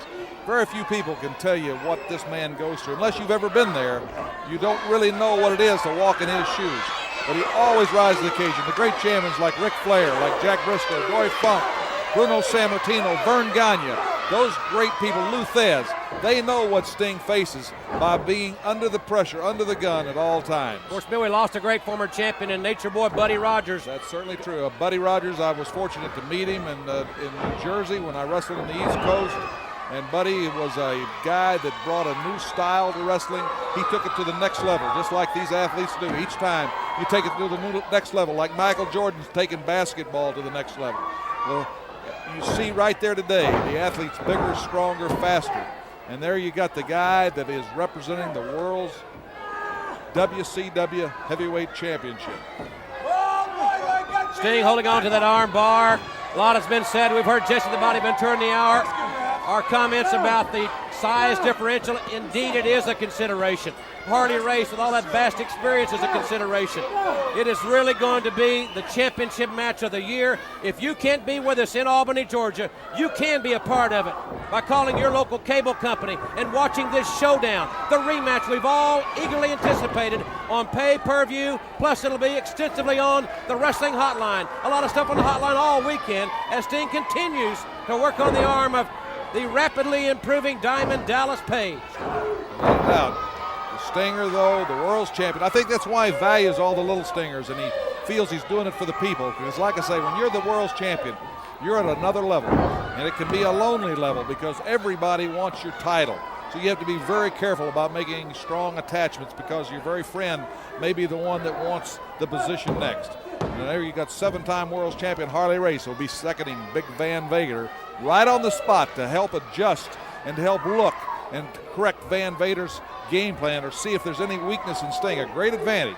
But again, you can never, ever underestimate the current champion because the guy's been there. He's been through the pressure. I mean, look at the champions he's defeated. Page coming back with those right hands, but Sting retaliates in kind and now has Page up on his shoulder. Page may be taking a trip he doesn't want to go on here. Sting ran him into the top turnbuckle. Stinger, the master of the Scorpion Deathlock, one of the most feared submission maneuvers in the sport. And there it comes, the Stinger Splash, planting Page upright in the corner. And now he steps in, and there it is. Will this move work on Big Van Vader? Can he execute it? The Scorpion's locked in, and it is over. Here is your winner, the WCW World Heavyweight Champion, Sting!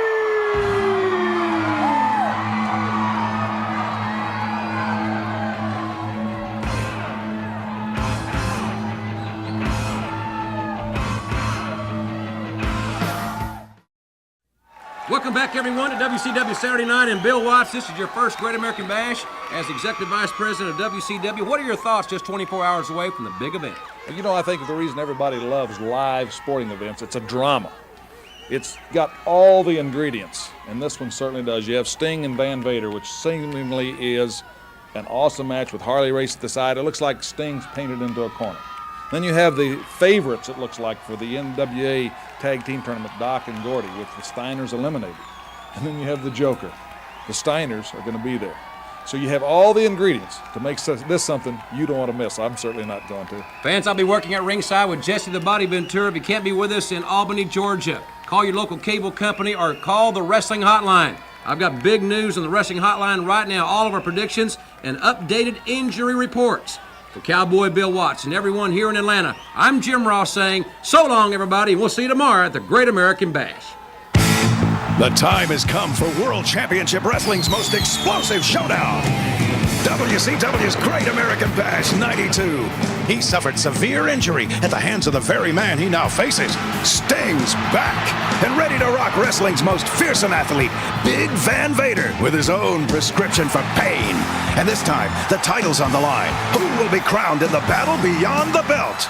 Then, it's a once-in-a-lifetime WCW worldwide event. Who will dominate? Who will prevail? Who will be the force of the 90s? Find out when WCW hosts the finals of the NWA World Tag Team Title Tournament. We're talking hard-hitting history, tremendous tradition, and world rocket competition. WCW's Great American Bash 92, Sunday, July 12th. Be there live only on pay-per-view.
watched as Wesley Two Scoops Berry and Kim Tyler won first half titles and earned spots in next February's Grand Championship. Oh man, Kimberly Tyler going on to the Grand Championship. But there's room for 2 more contenders. Today, those spots are up for grabs as the second half tournament begins. A gymnastics instructor, a sales manager, a fashion model, and a special education teacher all lead the second half charge. Let the games begin!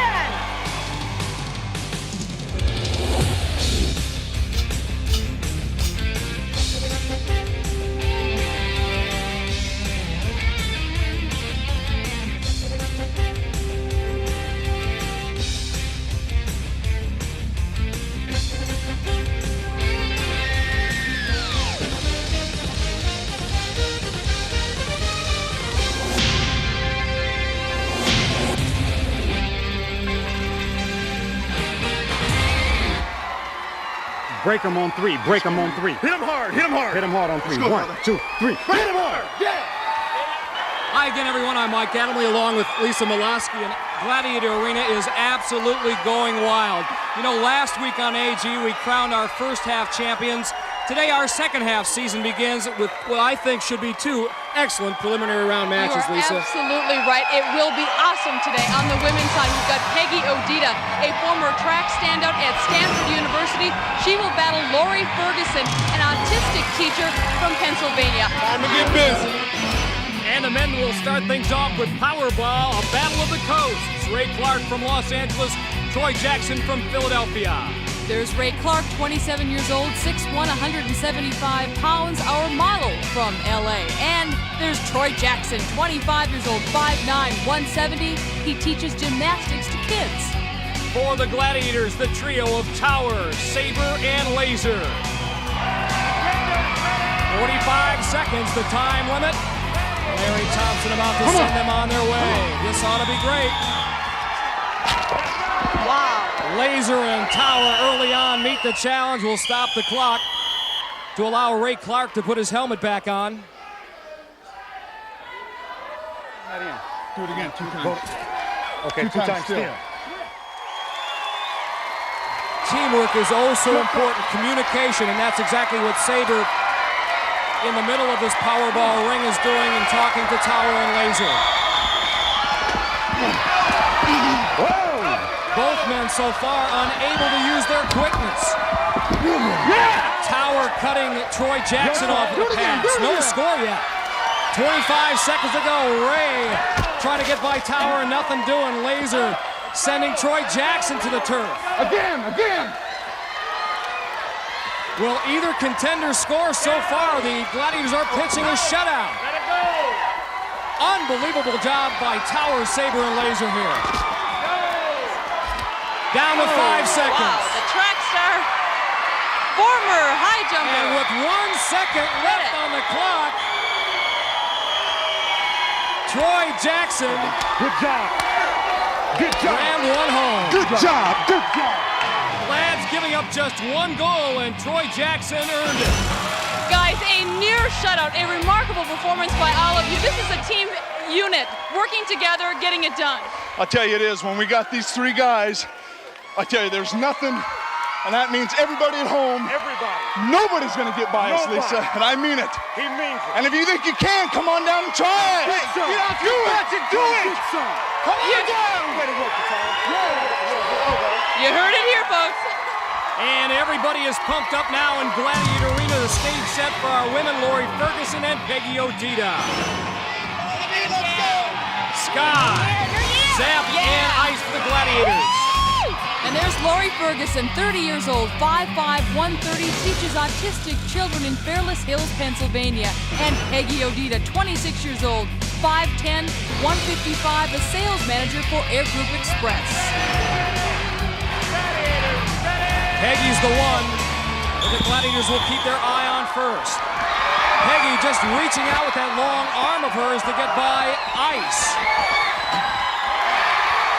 She beat that double team. Lori Ferguson now on the board.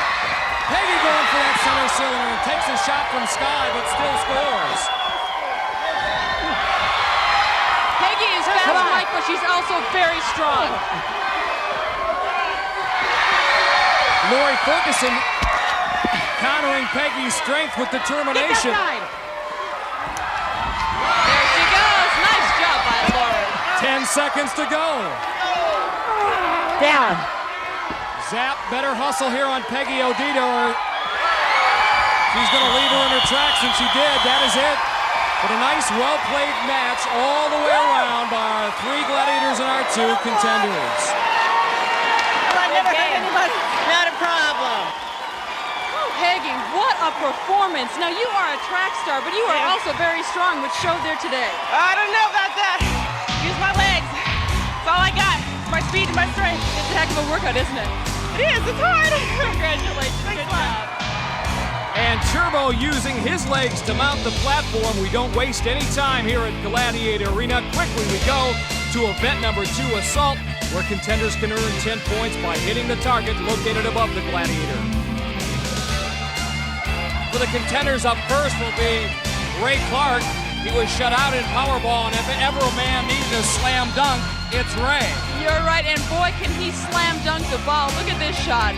Some serious hang time in a hoop it up competition. Contender ready. Gladiator ready. Turbo nods, he's ready. And Ray Clark on his way.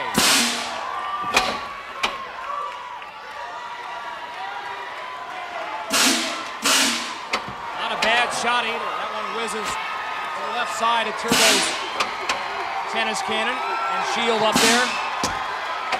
Ray is another speedster, Mike. He was a nationally ranked track and field guy back at Elk Grove High School. He's got Turbo flinching up there a little bit anyway. 30 seconds to go.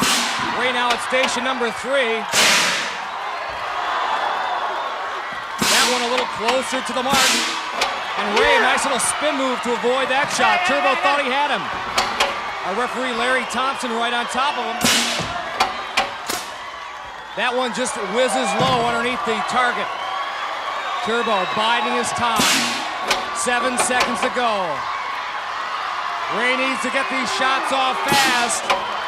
He fired that one. Time expires. No points there, but he did get the point for throwing one of the balls at station number 5 and picks up a total of 5. Was a direct hit. Jim Marciani, the game judge, and Larry Thompson conferring. Turbo said he nailed him in the arm. Contender was hit by a tennis ball fired by Turbo the Gladiator after the completion of station 3. Therefore, the game was terminated at that time. 3 points for the contender. So Turbo takes a bow. Let's see how elusive Troy Jackson is. Troy Jackson, a former high school standout gymnast, now teaches kidnastics, gymnastics for kids. And Lisa, you can be sure his students back in the Philadelphia, Pennsylvania area are watching closely to see how well their teacher uses his gymnastic skills. Missed at station number 1. Set himself. Wide left. Troy has definitely got the right idea. Troy Jackson moving out of station number 4. Turbo laying down some heat. That one just sizzles low underneath the target. Plenty of time on the clock for Troy, 20 seconds. 3 last chances here at station number 5. That one missed. Last chance here. Yeah, he got it. Troy Jackson gets the 10 points with 11 seconds on the clock, and look at this. Now you know why that kid's a gymnastics coach in Philadelphia. Oh, baby, oh, baby. Huge 10 points for Troy Jackson. He takes a 12-3 lead over Ray Clark after 2 events. Good shot, man. Now it's on to the women. Lori Ferguson with 6 points. Peggy Odita, 11. Lori's up first. And our golden tressed sharpshooter for the Gladiators, it's Siren. Again, 60 seconds the time limit. Gladiator ready!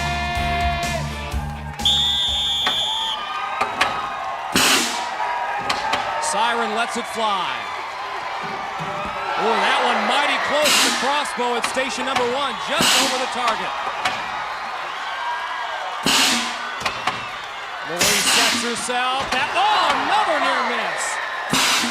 Forget about the agility, Lisa. This girl is a great shot. Jedi. She's taking her time taking aim as well. Plenty of time on the clock, too. 30 seconds to go. The Ferg. Oh, another near miss. God. How close can you get? One final station. Oh, Siren nice. doing her darndest to pick her off. Lori, also a softball star at Lock Haven. Those 3 shots didn't work, but she crossed the finish line in under 60 seconds to pick up that bonus point. So Lori Ferguson gets 6 in assault, and she is pumped up. Siren saying, no way, no way. And Peggy Odita has to face her next, the Peganator. Very seldom does Siren miss twice.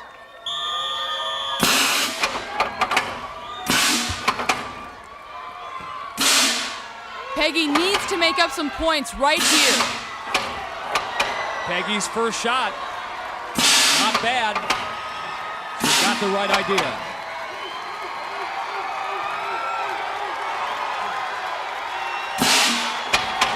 Peggy's got a hustle here at station number 2. Lets that one fly. Not a bad right shot. altitude, wrong direction. We're under 30 seconds. Peggy's so fluid, so smooth out there. That one just underneath the target.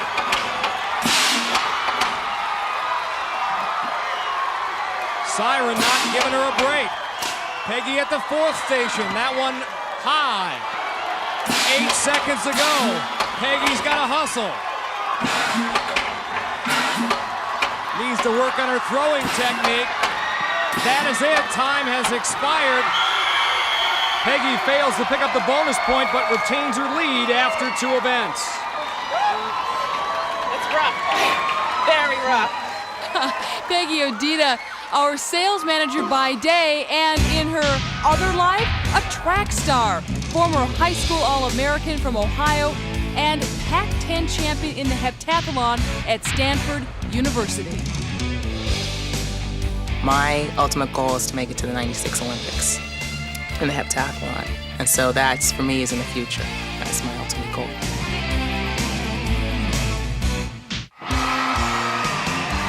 Event number 3 here at Gladiator Arena in this preliminary round competition.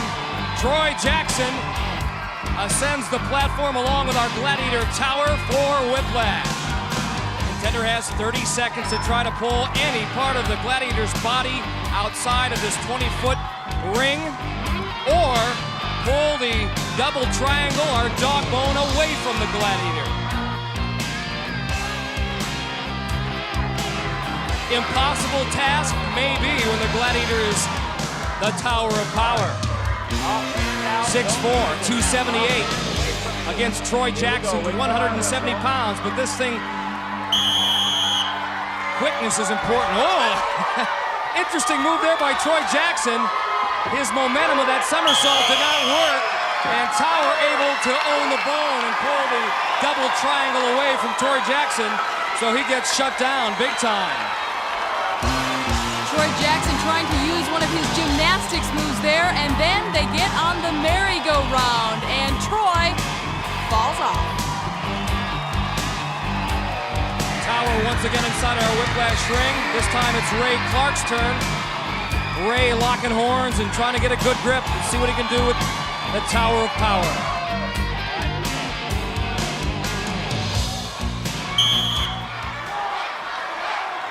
Ray Clark, the 7'5" high jumper, at a distinct weight disadvantage. Look at Tower really tug and pull and twist. Ray using all of his body parts to do a number on Tower. Tower ain't budging. 5 seconds to go now. Oh, they're so close. Tower owns the bone. Ray Clark just can't do a thing with him.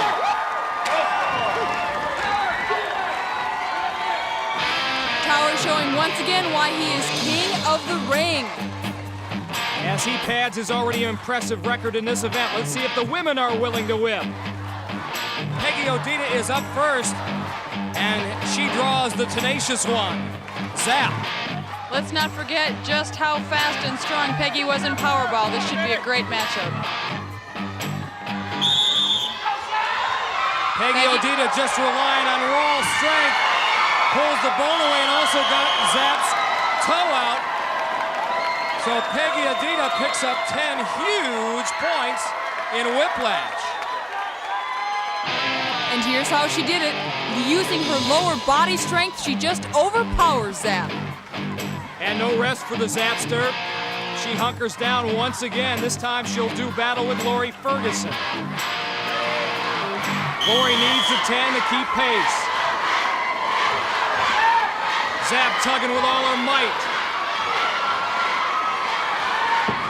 Oh, Lori with a dynamic move, and Zap was out. She got the bone, and she got the 10 points. She is pumped. You know, one of her hobbies is sports photography. I hope she has that on film or has a friend here. Lisa? Beautiful job. You just kept going, and you got it. Can't give up here. Woo! Is this one of your favorite events? Yes, definitely now. Woo! I guess so. Congratulations. Thank you. A dynamic young woman, not only in the Whiplash ring, but also on her job as she works with special kids. Sometimes people are afraid to get involved with people that have developmental disabilities or special needs or have autism, but I'm very attracted to them. I love working with them, I love helping them, and it's something that's in my heart that will always be there. Event number 4 in this preliminary round competition between Lori Ferguson and Peggy Odita, Breakthrough and Conquer. There's a look at Lori Ferguson. She's up first. She trails Peggy by 4 points after 3 events. And what an addition to the Gladiator team this woman has been. Jazz. 5'10", 170 pounds. Jazz will man Breakthrough, and inside that conquering the mighty Siren. And here's how the scoring works. 5 points if you're successful in Breakthrough, 5 for Conquer. Lori hoping to call upon her field hockey experience at Lock Haven State University. She made a move, it wasn't good enough. Jazz didn't go for it, no points in Breakthrough. Mike, Lori says she loves this Conquer ring. She said she wrestled her brother for years growing up. She's shooting for the legs. Boy, you were right on, Lisa. Going against her brothers obviously paid off.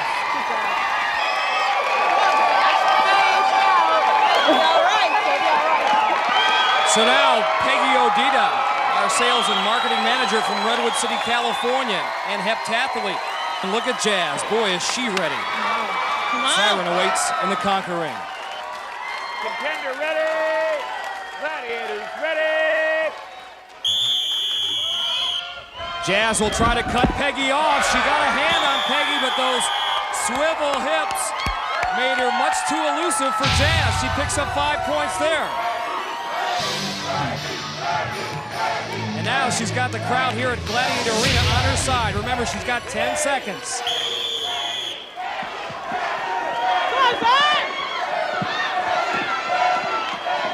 Siren doing her best to keep Peggy off her body, and she is going to stand the test. Peggy Odita does pick up 5 points, although she was unsuccessful with Siren. Siren's pretty pumped. Good work out there, ladies. Men are up next. Troy Jackson leads Ray Clark 12-3. Ray Clark up against 2 awesome men. First against Hawk in Breakthrough. Yeah, going down. He scores. And then on to the Conquering where Tower awaits. It's another day at the office, right here. This is my office. It's just another day, is all it is. Contender ready. Gladiators ready. We know Ray can sky. Let's see if he can fly and shake and bake. Hawk waiting for him. And Hawk gets the angle and knocks Ray out of bounds. Yeah, that's it. That's the way Too much shaking, not enough bacon, Mike. Got that right, Lisa. This is a huge piece of bacon here in Tower. Stay low, stay low. Stay low, big guy. You got him, hold it. Boy, look at the power of Tower. Just shoving Ray out. Ray looks so good in the practice sessions and some of our scrimmages. Tower a little too strong. Hawk and Tower do their thing and break through and conquer. That's right. He's the man. He's the man. He's the man. Hawk and Tower team. Ray Clark seemed to cower in front of Tower, and why not? Ray giving up about 100 pounds in body weight. Tower just pins that head back. The contender could do nothing with him. Another big victory for our big gladiator, the Tower of Power. Now Troy Jackson's turn. He may be quick, but I'm going to make him earn it. Troy, our gymnast, not real used to contact sports. We'll see how he does here against the Hawkster. Nice little move, yeah, and he freezes Hawk enough to score. Maybe he should have played football. Look at that nice move. He does some. Fakes a high move and then tries to go low, and yeah, it pays off. Tower a little bit stunned by Troy's quickness. Both Hawk and Tower congratulate the man from Philadelphia, PA, and watch this. He is flipping for joy. Troy Jackson proving it can be done. He wasn't intimidated, went for the power move, got Tower off balance, all she wrote. The Gladiators are the best. They're the best. Well, you got him this time. Yeah, but I got to keep going that way, too. That's right, congratulations. Call him Troy, call him TJ, definitely call him nonstop. I have two speeds, on and off. Off is when I'm sleeping, on is everything else. Hank Tough is next. It's now time for our 15 seconds of fame. I should say Ray Clark's 15 seconds of fame. Look at this guy dunk the ball. He's a slam dunk exhibitionist, has won all kinds of contests. I told you, man, you can't fake the funk on a nasty dunk, man. You gotta either come correct or you gotta stay at home. And you can't fake the rings unless you do your thing on this event. Hang tough. Is Ray Clark ready for Sabre? Here we go, time to hang tough. I wonder if he can hang tough. I wonder if he got it in him to hang tough. We're gonna see in a minute. I'm not sure if you gladiators do this any better than Sabre. I'm not talking about the rings necessarily, but certainly getting the crowd pumped up for the action to come. 4 events down, 4 to come. Next up on our agenda, hang tough. And Ray Clark certainly needs to get moving right now. He trails 22-3 at this point, desperately needing some points. 60 seconds to time limit. Ray can get across to Sabre's platform. It's worth 10. He's just got to stay relaxed and fluid. He is doing that so far. The only problem is Sabre's doing the same. That's right. Ray's moving the wrong way, I think, too. He's got to go a little bit more forward. There he goes.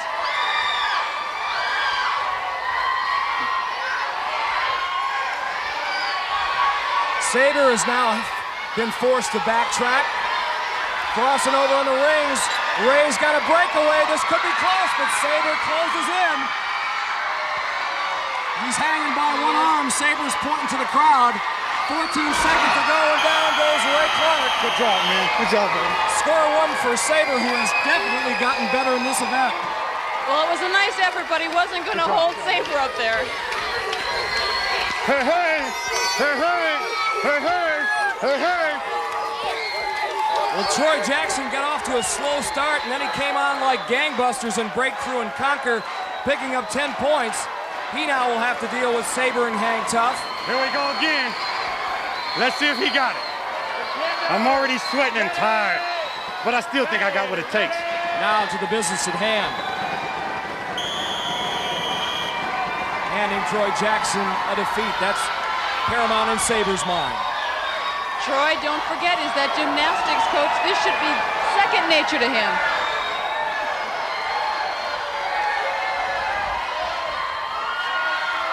He's certainly doing his ring thing, that's for sure. Is. But look at Sabre. Last year, this wasn't one of his better events, but he has gotten appreciably better at it. Troy lost his momentum trying to get it back, find a direction. And Sabre desperately needs to find another ring. He has 20 seconds left on the clock.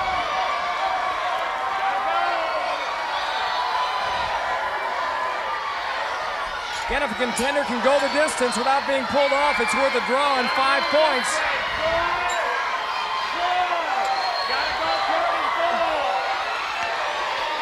He does have to make a forward movement. I think he was just trying to go to that other outside line. He does not. Our referee, Larry Thompson, awards him 5 points. He did indeed get the draw. Nice match between Sabre and Troy Jackson. This way. You know, you hear me. Listen to me. I can't do nothing if you're running. Well, this woman certainly can do something and hang tough. Ice Ice Baby, one of our resident Queen of the Rings. Mine, it's all mine. The rings are mine. Well, Peggy Odita may have something to say about that. She is up first, and this gal is on a roll. Gladiator ready! A remarkable all-around athlete. She's on her way. She looks very strong and smooth, as she has all day. Contenders must keep one eye on the Gladiator and one eye on the rings.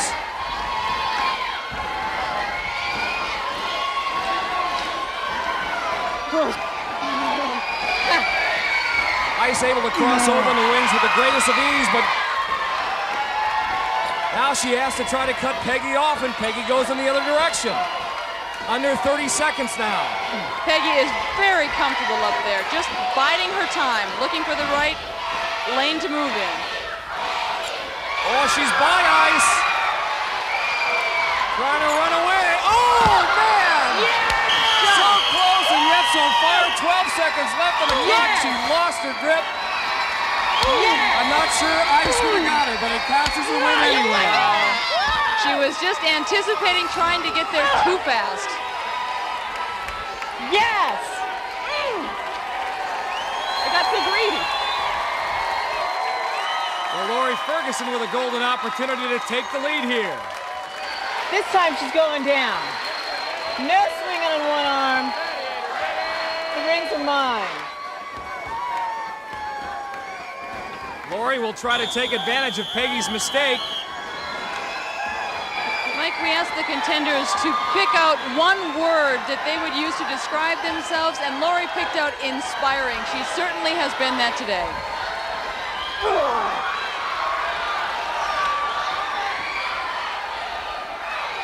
40 seconds to go. Lori looking for some room. Ice has got her, but Lori gets away. And Ice in a bit of trouble. Lori is very strong, and she is not going to give up, I can tell you that. She regains her momentum and backs off a little bit. She will wait to see what Ice does. Ice is in real trouble. 12 seconds to go.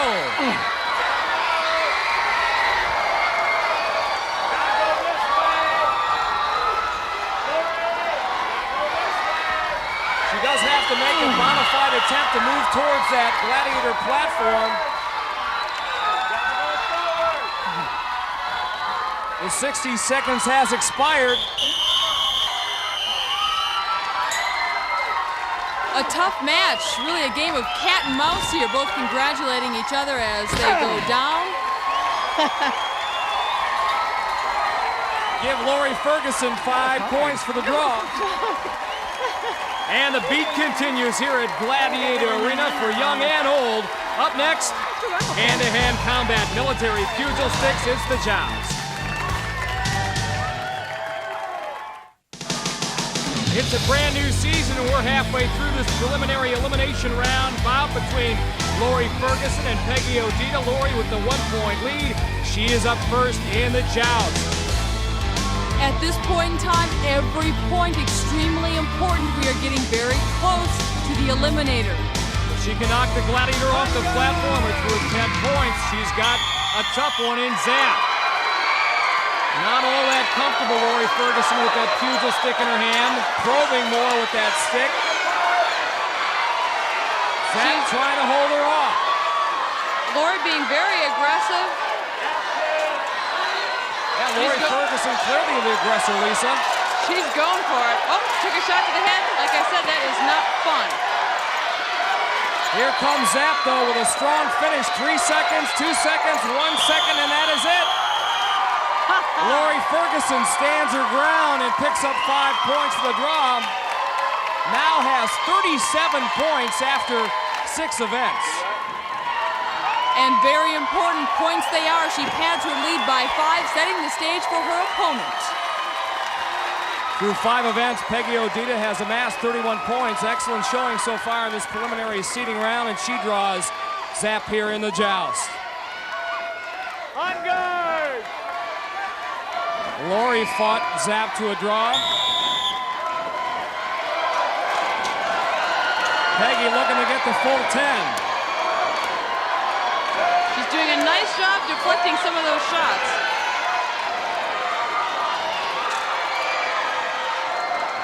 "15 seconds now. Zap fighting back. Looking for an opening. Tell you, Peggy has hit Zap with some great shots. Zap almost lost her stick, held on. Pretty impressive draw. And just when Lori Ferguson thinks she gets some breathing room, Peggy Odita answers back with 5 of her own. On to the men we go. Troy Jackson with the hefty lead on Ray Clark. TJ up first, and he draws Laser. No easy assignment. Troy with that very large lead, but he can't let it know. The Eliminator is only 2 events away. On guard! Laser wailing away, as is his style, right from the opening whistle. Wow. Got him off balance, and it was over. TJ perhaps a bit too aggressive, and watch how Laser kind of helps him off the platform. There's the loss of balance. Down he goes. And a look at Laser's impressive record in this event. Can he add one more? Ray Clark about to find out.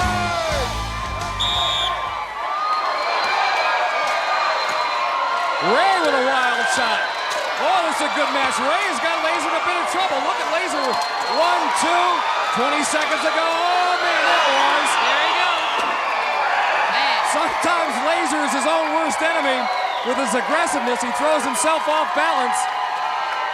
Sooner or later, he's going to get you, and he does.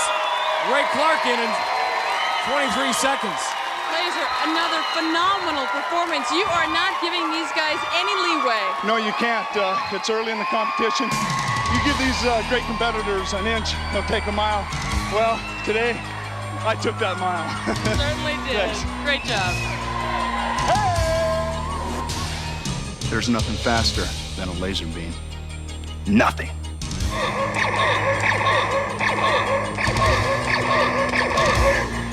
I'm back.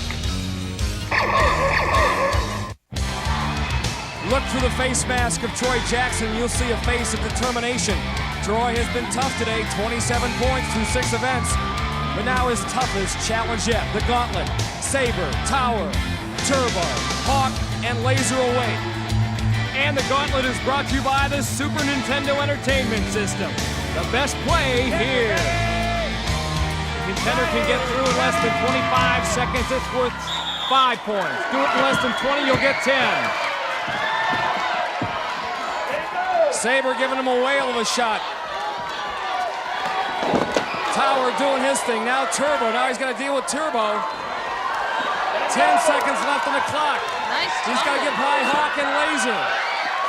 He's got 4 seconds, 3 seconds, 2 seconds, 1. His hand touches that finish line with 1 second left to go. So Troy Jackson does pick up 5 points. It wasn't easy. Ray Clark waiting in the wings. Not only does he have 5 gladiators to contend with, he's got a mountain of points to overcome. 29 to be exact. Contender ready. Desperately needs the score here. Gladiators ready. The prospects aren't promising. Oh, wow. Saber really working him over. Saber gives him a big thump.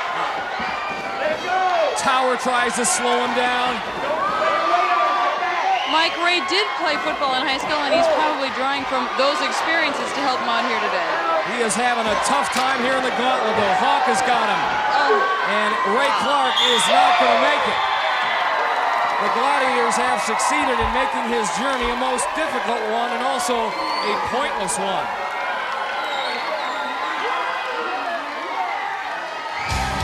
Ray slips under turbo there, but Hawk catches up with him next.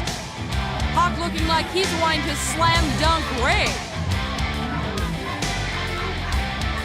The bumps and bruises of the gauntlet. Now Lori Ferguson, our female contenders, set to go. Lori with that slim 1-point lead on Peggy Odita. There's the Glad, Zap, Sky, Ice, Jazz, and Siren inside the gauntlet.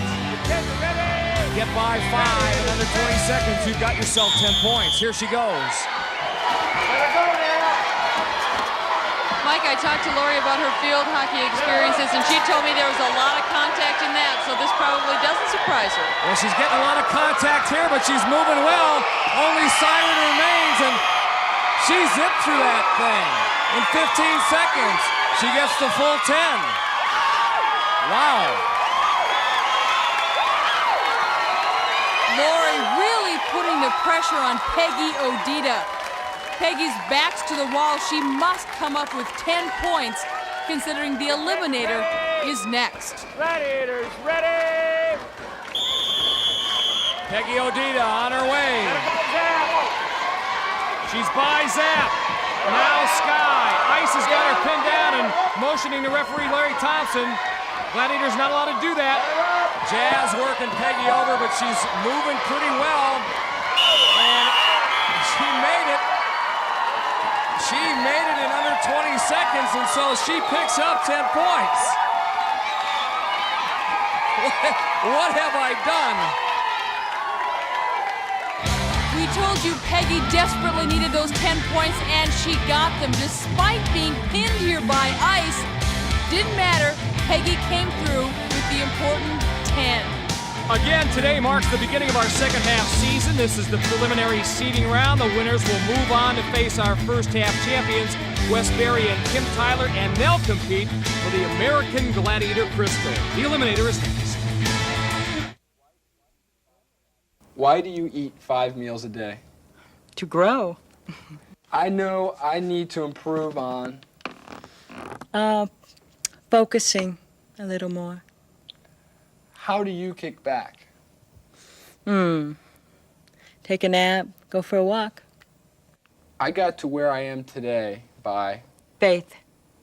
My ultimate fantasy is... To live in a world with no discrimination. Well, Peggy Odita and Lori Ferguson certainly have gotten this second half season off to a rousing start. Both women have been absolutely sensational. Fergie gets the half-second head start.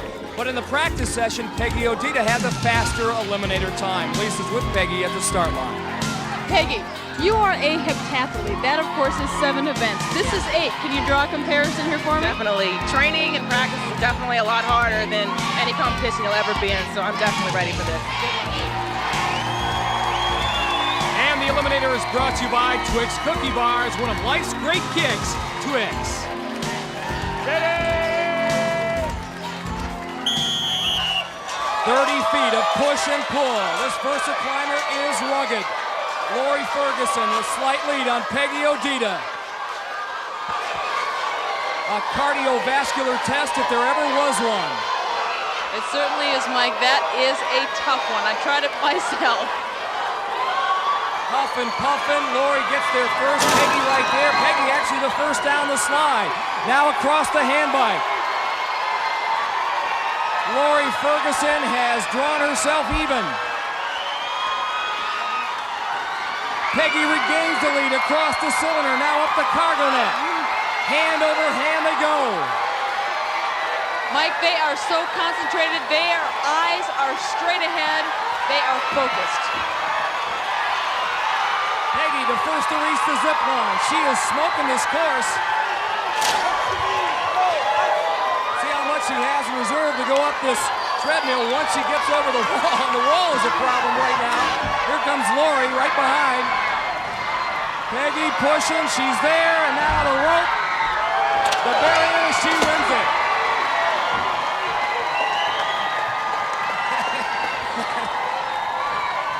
Get me the bottle of oxygen, please.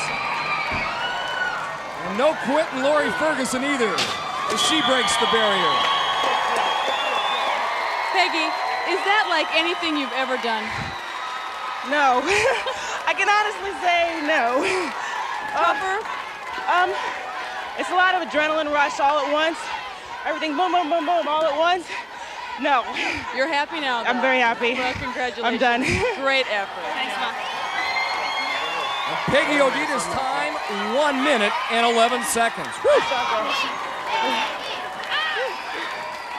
On the men's side, Philadelphia's Troy Jackson, the gymnastics coach, has impressed everyone with his athleticism. We thought the same thing about Ray Clark. However, he has had a tough day here at Gladiator Arena. Perhaps Lisa can give us some insight as to why. Lisa? Ray, you've got a rocky road ahead. How are you at comebacks? Well, I'm about 14 and a half seconds back. I think I'll make a couple phone calls, order some pizza. Then I'll have to just snatch him down like a bad haircut. So I can't wait to see it. Okay. Lisa, at least that's the right attitude. Boy, you can't worry about it. Yeah, it made me hungry, too.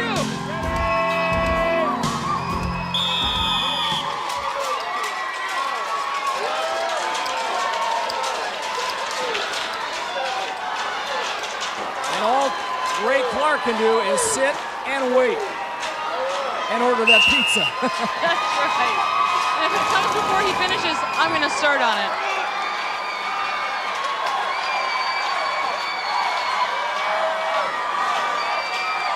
Troy pumping, pushing. He's across the hand bike. Now the cylinder. That's no problem. Ray Clark way back on the course now. Troy should have this one, Mike, if he doesn't make a huge guffaw. Lisa, you'd have to fall asleep here at the end of the zip line for that to happen. You're right. But again, Ray Clark also shooting for time, too. Troy Jackson gave it everything he got, and the gymnastics coach from Philadelphia, PA, breaks the barrier first. Troy, you are grimacing. Did we get an injury there on your solo attempt? It's something else, but I pushed through. You got to in your American Gladiators, give it 110% all the time. And you did it. Congratulations. Thank you so much. Effort. Troy Jackson's eliminator time, 1 minute and 1 second. Ray Clark, 1 minute and 24 seconds. I would have caught him sooner, but I had to wait for that pizza to get here. Yeah, I'm going back to Disney World. You got it done today.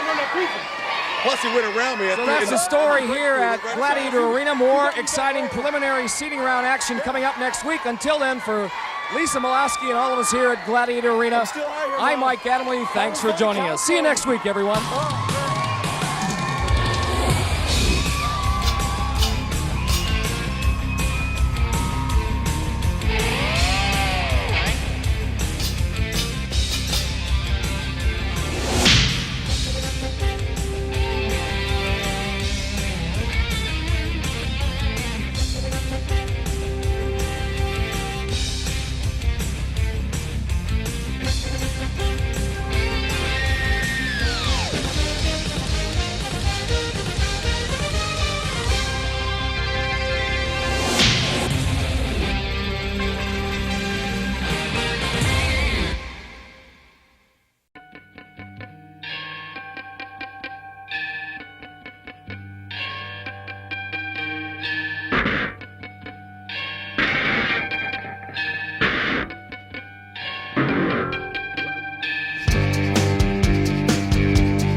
the bull in the heather.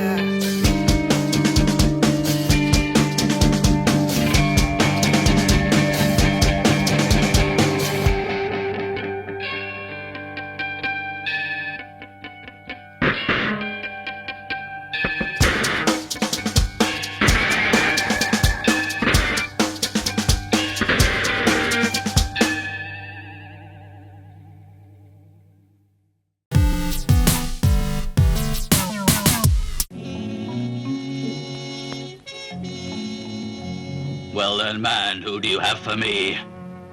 At this time? Sir, the first fighter I can recommend is Wang Piao.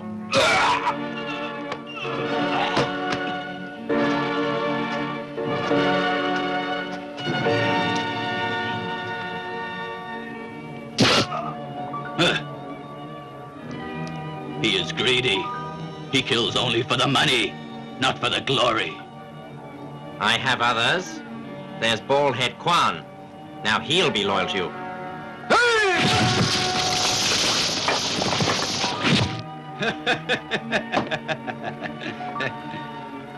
Who else is available? There's Master Ma, bit of a womanizer.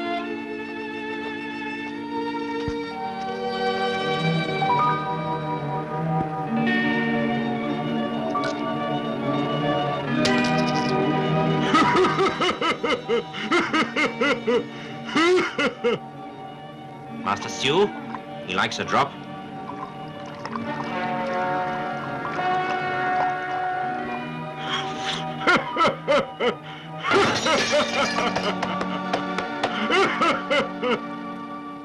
And Master Ming, an expert with darts. Good. Thank you. I've put some poison on this knife's blade. I will assist them.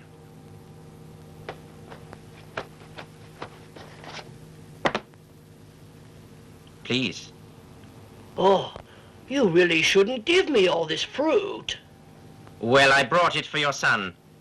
But you must have some, of course.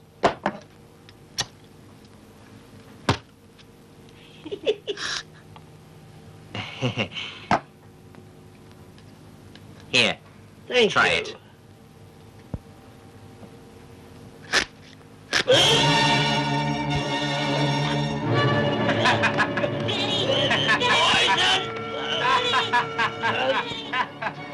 Poison me!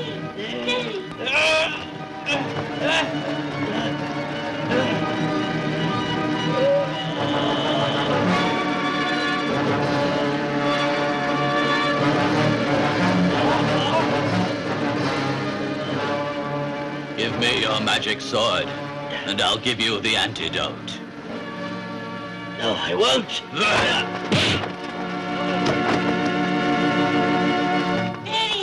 Daddy!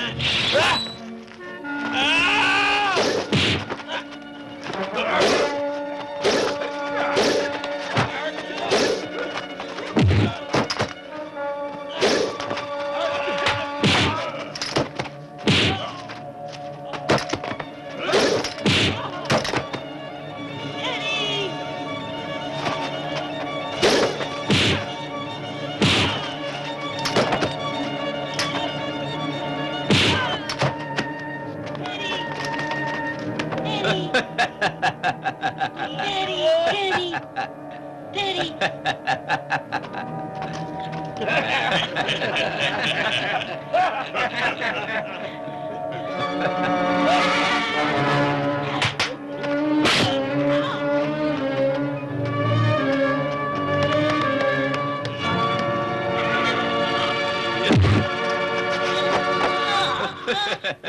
Come on.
young people. You shouldn't give up so easily. You want to grow up to be a man? Sorry. I'll try harder. But all I want is revenge. What? Revenge?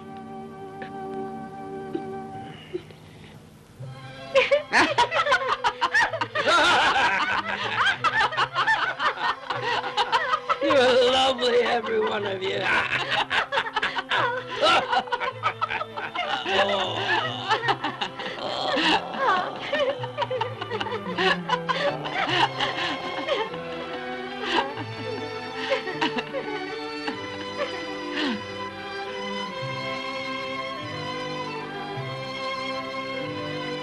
You there. Are you new to this place? I would have remembered.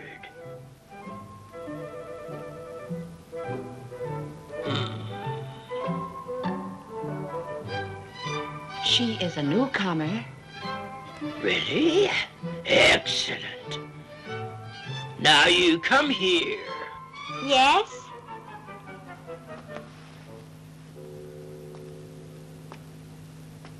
Come here, my pet.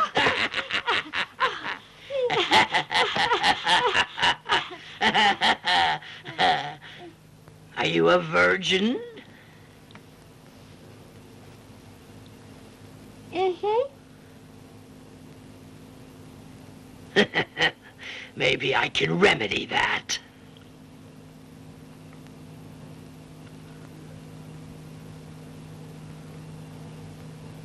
Not now. The others are watching. Right. Everyone, get out. Ah. I said, leave me. Come on, get out.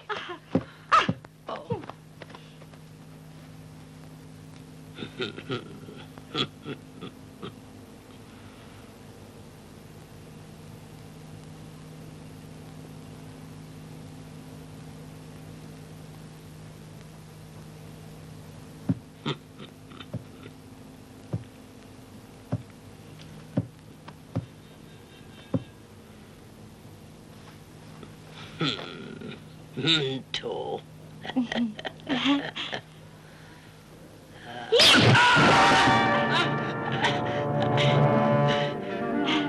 Why are you trying to kill me?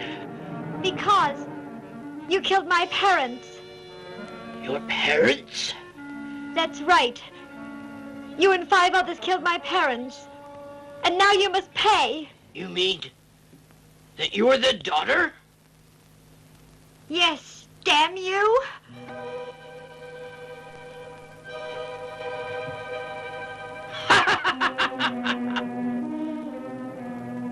We may get on, in spite of what's happened.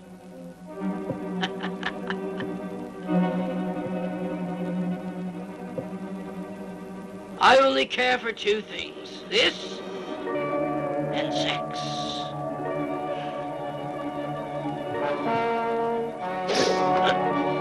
Stay still.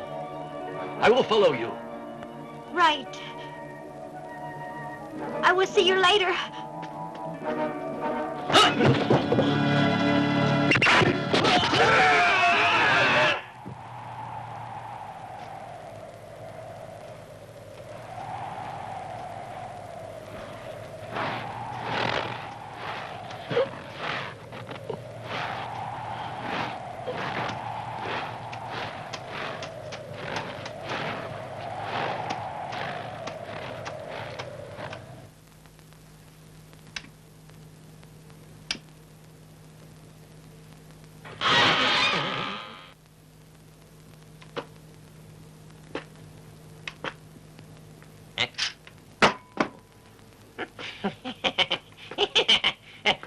Do come in, sir. Please, have a seat there. I'm looking for someone. We're all off today. You better look somewhere else. Go elsewhere. Really? I'm looking for Juto. Huh? Juto? Yes. You better go and ask the Almighty. Thanks. I've asked him. Often.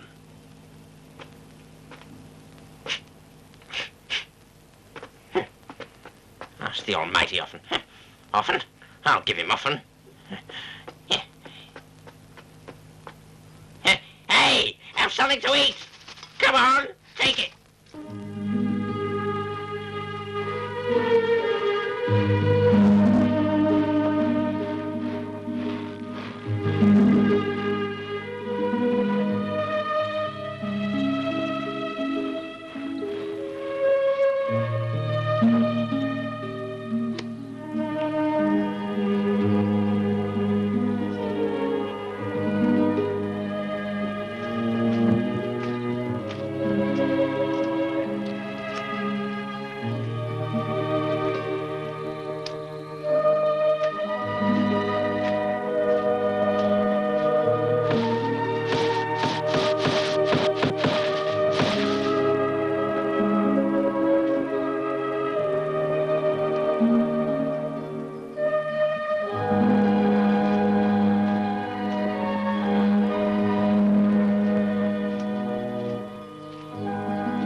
mouth's pretty big. Thank you. But what for?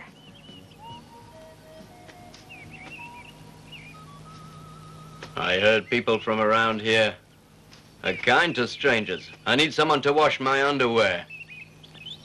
Huh?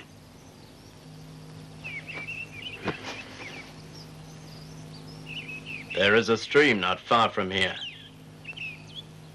You can wash it there. If you wash it, I tell you what I'll do. I'll get you a room. I have some money in my pouch. There. Now, maybe you'll believe me.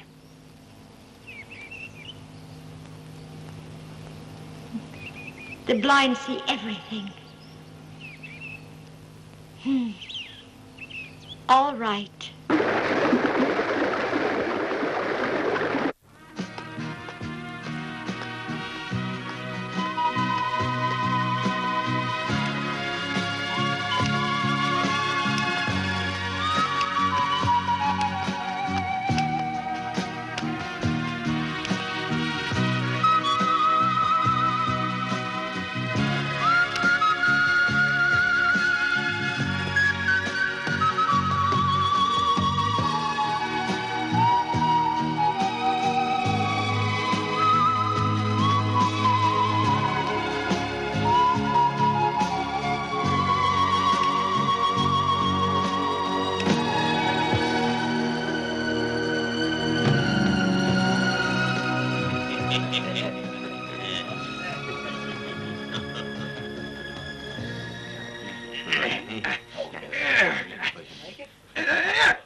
If you win, it's all yours, huh?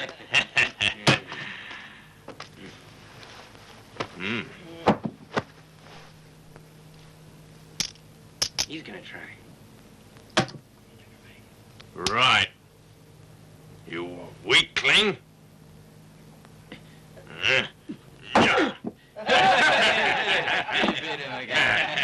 Now he knows who's boss, eh?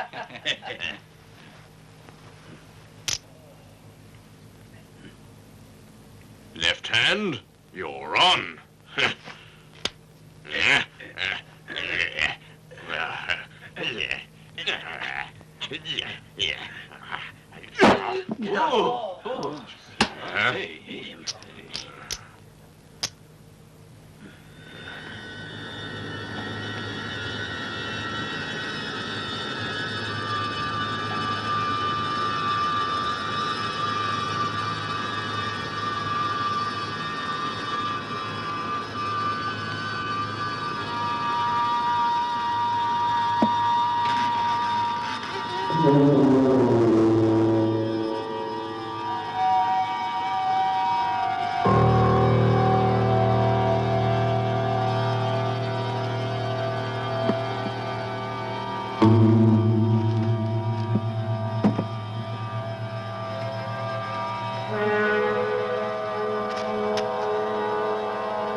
to me?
Oh, please don't hurt me. I haven't done anything wrong.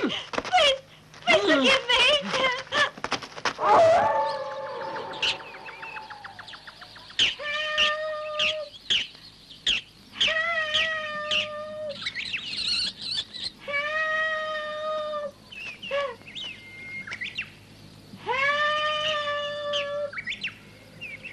Won't somebody help?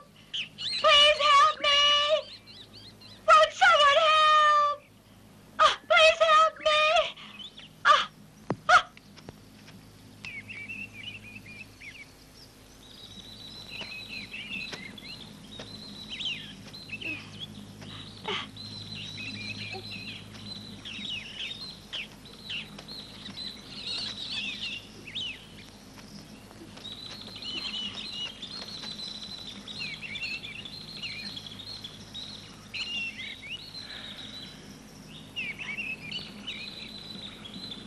I think I hear a wildcat screaming.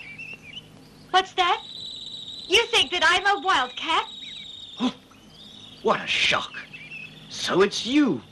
You know that I'm blind. We've met before. You shouldn't scare me like that. Are you tied up? Yes, I am. And I have been robbed. Oh, is that so? He robbed me and tied me to a tree with a rope. Oh, well, you are in trouble. And it looks to me like very serious trouble. Stop making jokes. Sorry.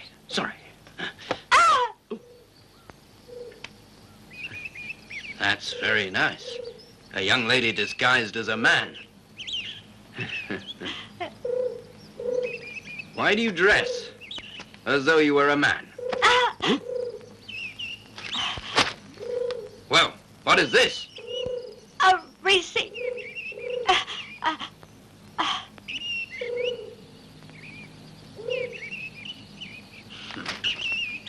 A receipt. A receipt.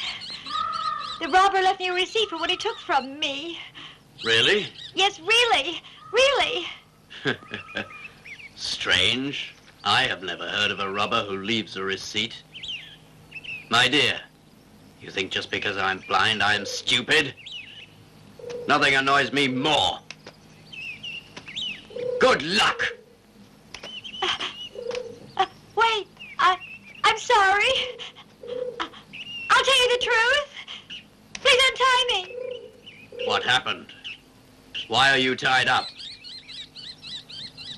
You can tell me?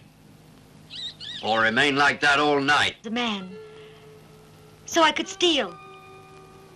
I need to get money to avenge my parents. I must pay killers to get their killers. Who murdered your parents? Two of the ones responsible are Chang and Ma. Chang Wu-to. What's that? Anything wrong? No, nothing's the matter.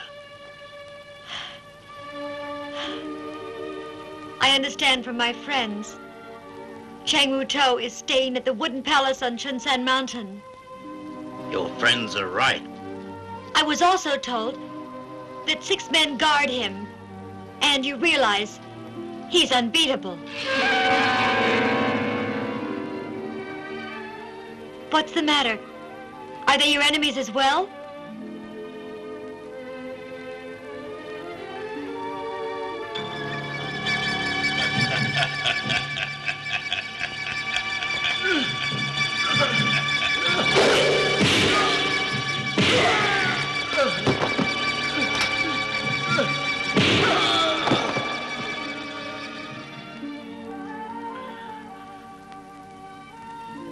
What's the matter? Are they your enemies? No. You're lying to me. No, I am not. As you can see, I am just a blind man. I have no enemies. You're lying to me. I can tell that you are. Well, I had better go. I hope we meet again some other time. Wait a while. Please, won't you help me? No, I'm incapable of helping anyone.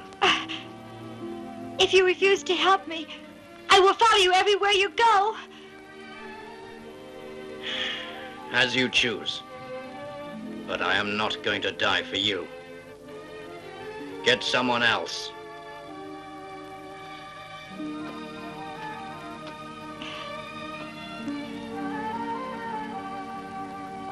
Wait!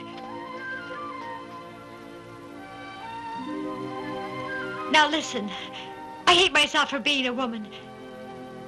If I were a man, I wouldn't beg you. But I beg you. I beg you, please help me, I beg you. Please help me, please.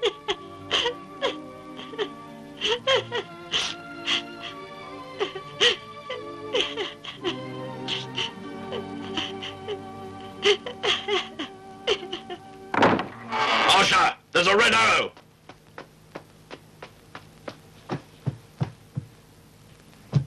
What?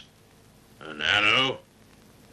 In ancient times, it meant that someone whose parents were killed meant to take their revenge. You think I don't know what it means? I've plenty of enemies. Let's see now, which one it is.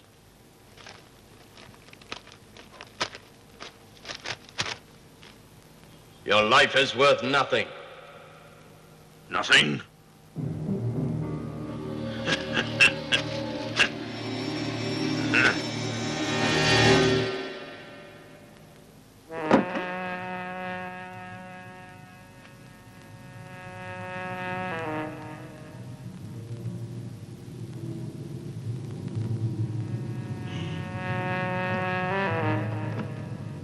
There's nobody here. It may be a trap. You wait here.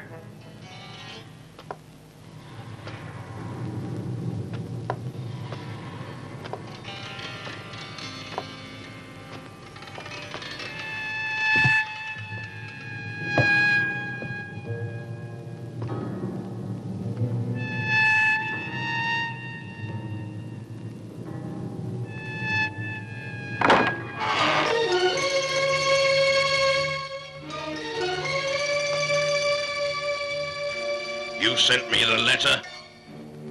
Yes. My memory is rusty. You remember what you and 6 others did in this part of China more than 20 years ago? What? You and your 6 friends killed my father. Do you remember? Hello?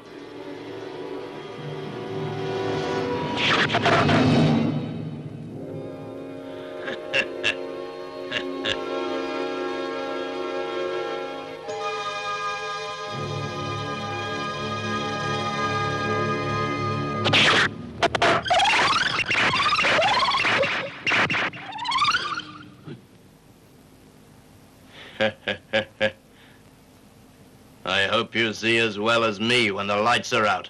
Because if you don't, you are a dead man.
Tell me who you are. Why do you kill my enemies? You certainly are rude.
Each other?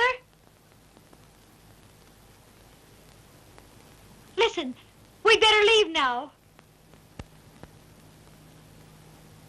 She's right. Tell me, who in God's name are you? You're a good fighter. Say something.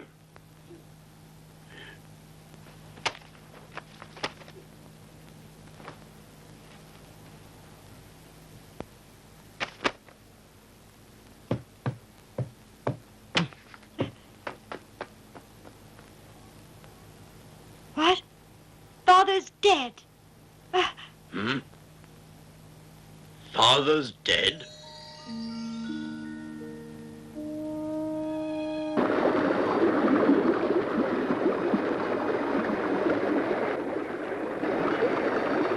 It all happened just before Master Chan and myself arrived at your father's house to see for ourselves the magic sword. As you know, you and your brother were badly injured by them. Master Chan and I each took one of you to teach you Kung Fu to get your revenge. I don't know where your brother is, but he is also looking for your enemies.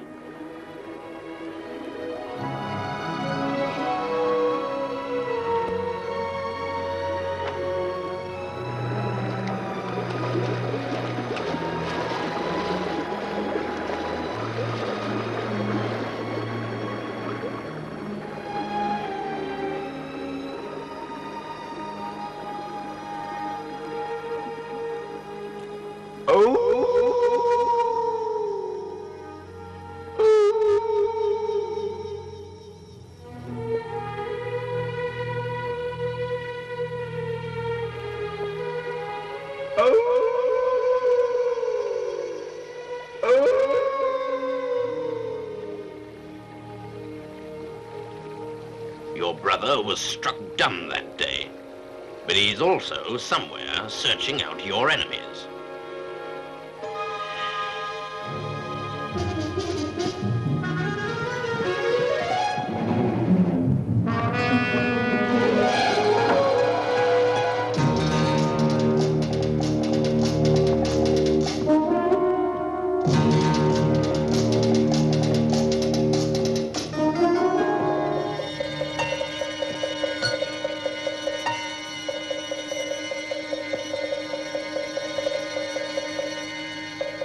I just can't believe that Master Ming was killed by that blind man.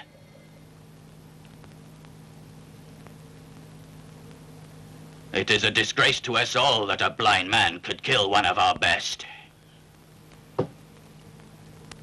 Master Ming was a very good man.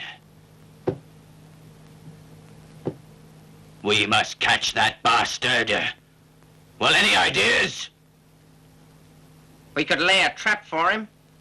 We'll get the bastard back. Rely on our strategy. Yes, strategy. What strategy? I have heard nothing of any intelligence from any of you prize fighters. Well, our strategy's surprise. Your strategy is stupidity. If you fools had been on your guard, this wouldn't have happened. Now get out! Come back when you have found them!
Rich is a reward. Yeah, we can get some money.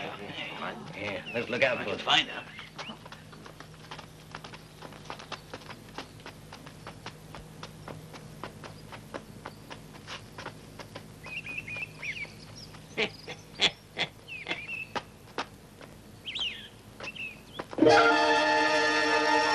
Oh, look! What's wrong? We must get away from here.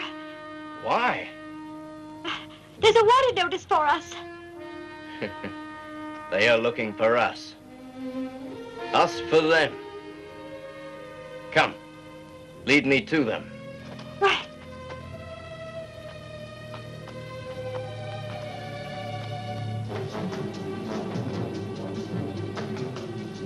No one's here. Be calm.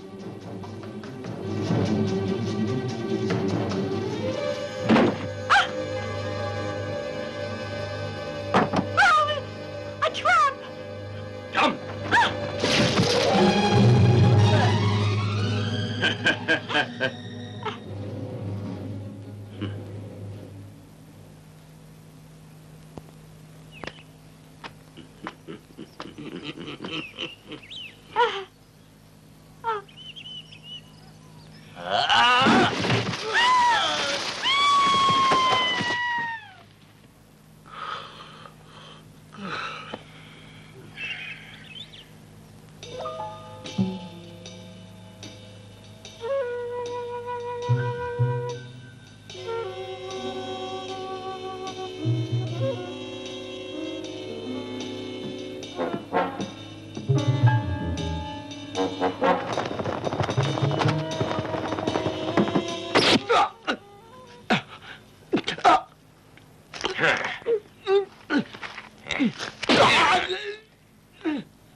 You are you, the elf with the magic sword? Yes. My father was killed by a slice of poisoned apple you gave him. I was made blind. My brother struck dumb.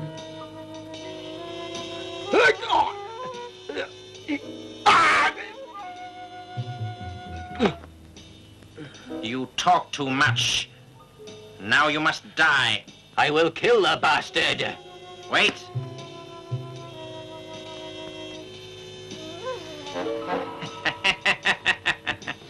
You're lucky. You're right, my friend. The boss would like him to die a little more painfully. Come on.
Bring me the girl and blind man.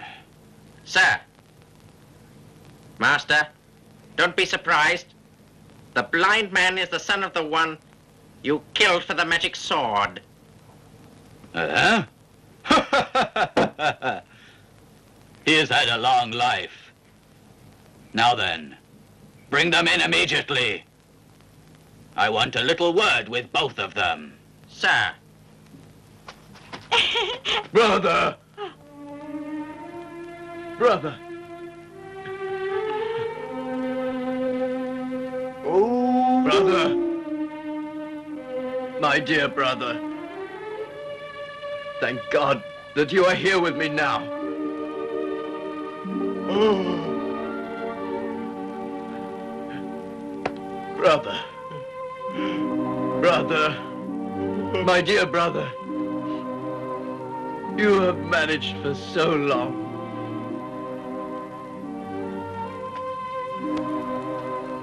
Brother, you too have grown. You are a man. You can never know how much I missed you. You and I can now work together to help each other.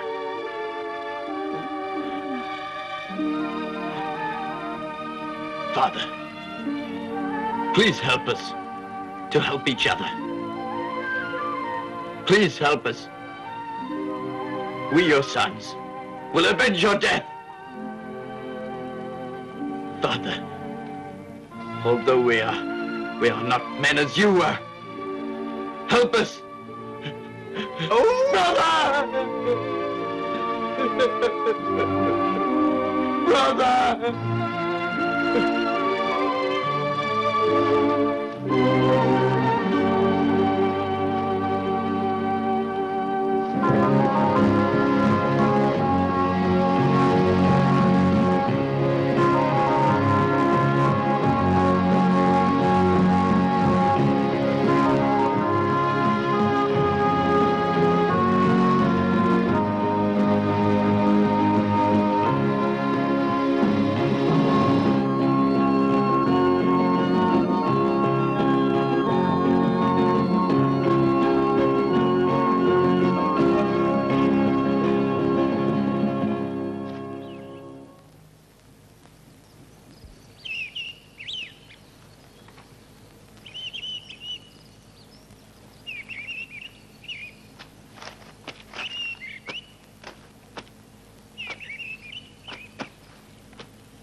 Hey.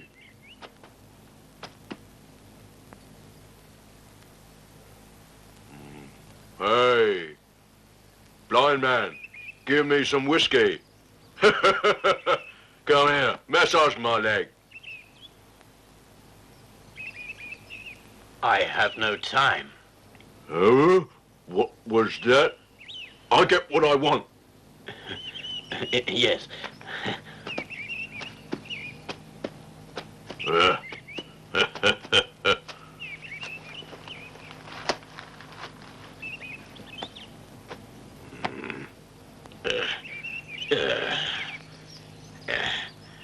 How the hell were you made blind? Tell me. A bad man did it.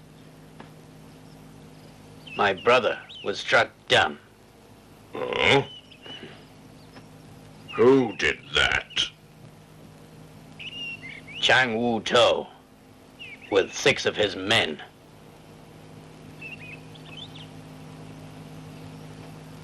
Master Su lives around here. I wonder, maybe you could help me find him. I need to repay a debt. Please, I'd be very grateful. Can you help me? know. You are him, right? That's right.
What is he doing up in the tree? Drinking whiskey.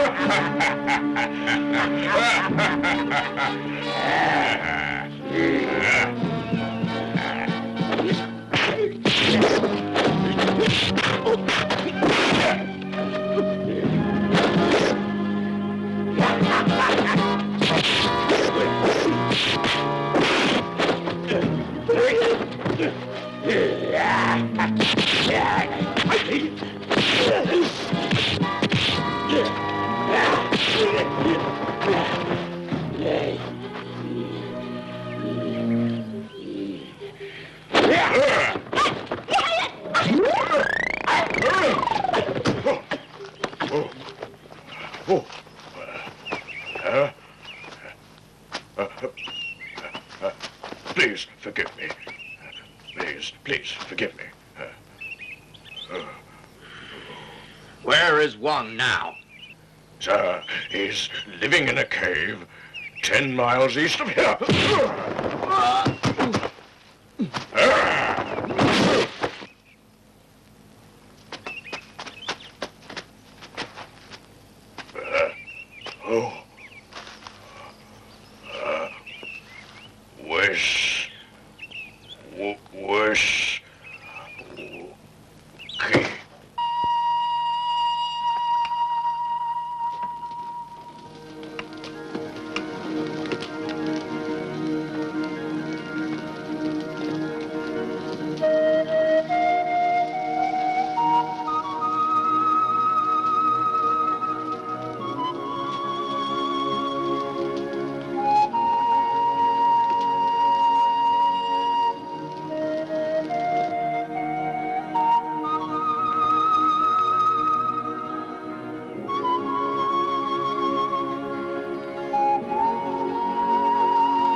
Visitors must beat the drum.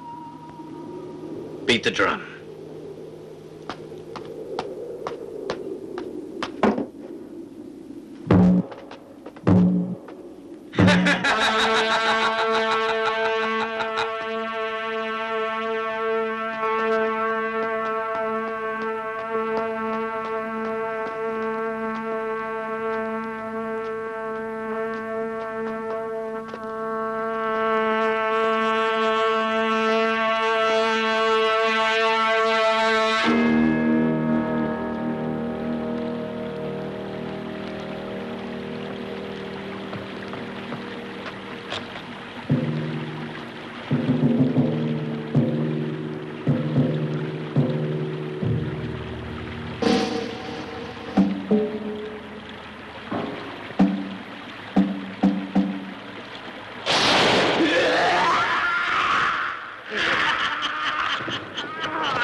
Here, brother.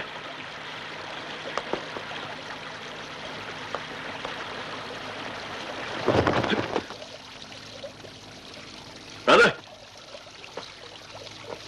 Brother? Strange. No one's here.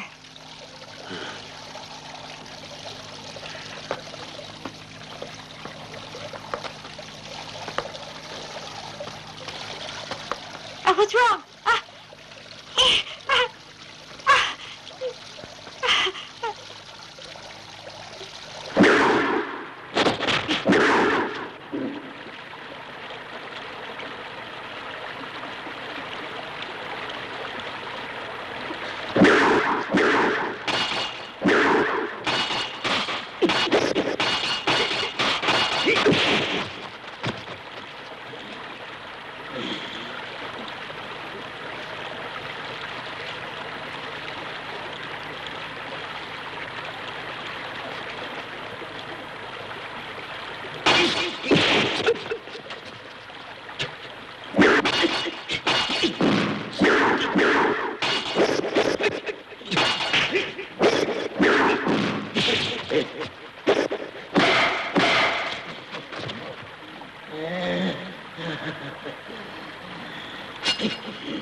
Now we can go after Ma.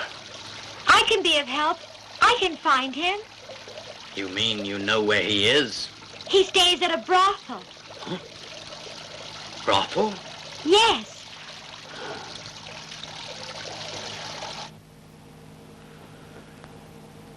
We shouldn't be afraid of them. But then, out of the 6, 4 are dead. But as you are well aware, I have secret weapons. All right. Fair enough.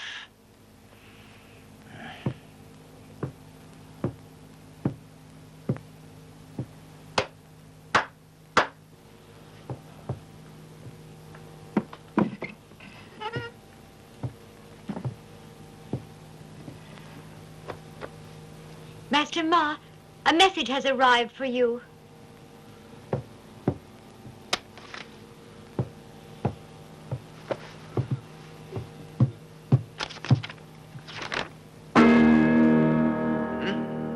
Father's dead.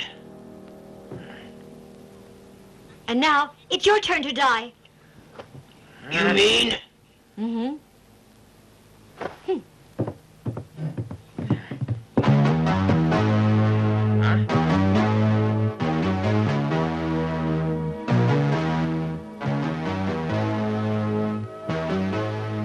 It's a blind man.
Damn you!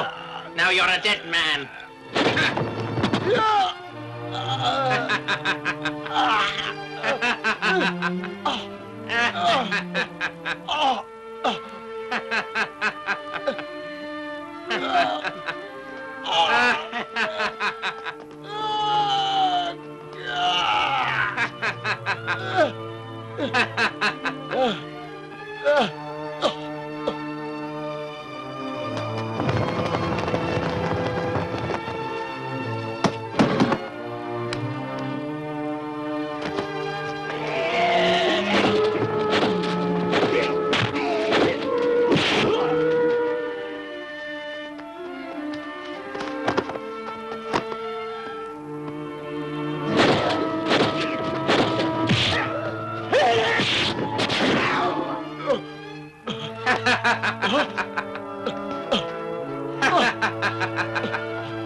Brother!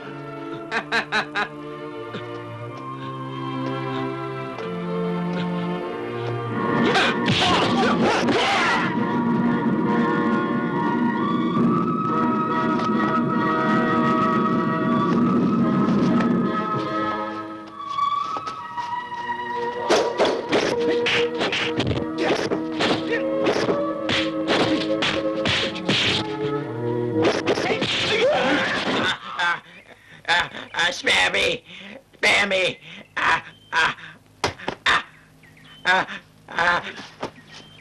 Spare me! I'll do whatever you want. Please. Please. Yes, sir. All right. Tell Chang I'm coming. All right.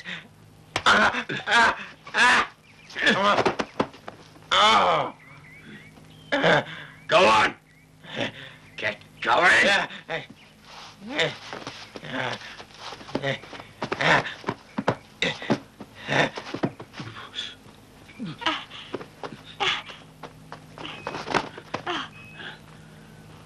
Brother?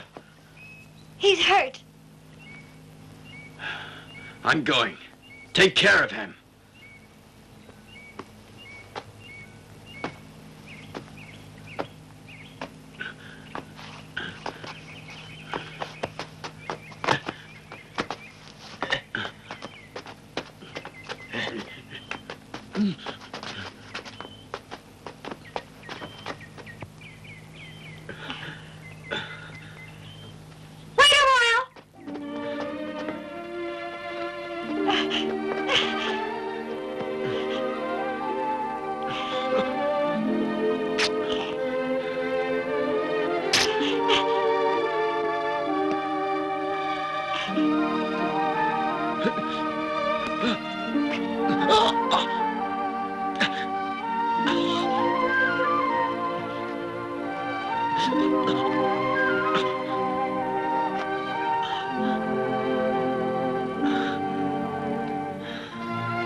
Thank you. Thank you.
Please, help.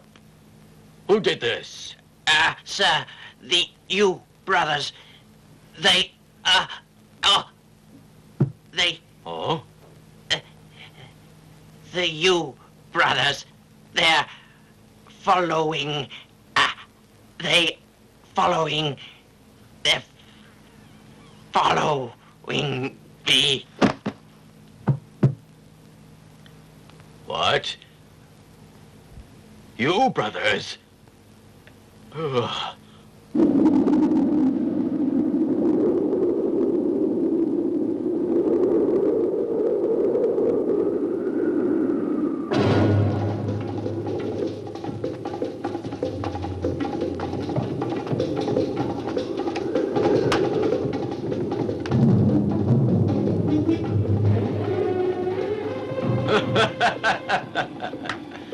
You don't stand a snowflake's chance in hell.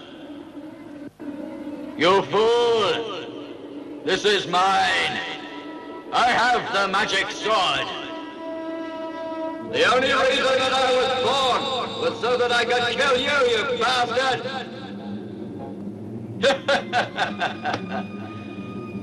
Listen to me, you young puppy. You had better go straight home.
will!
Today was the right thing.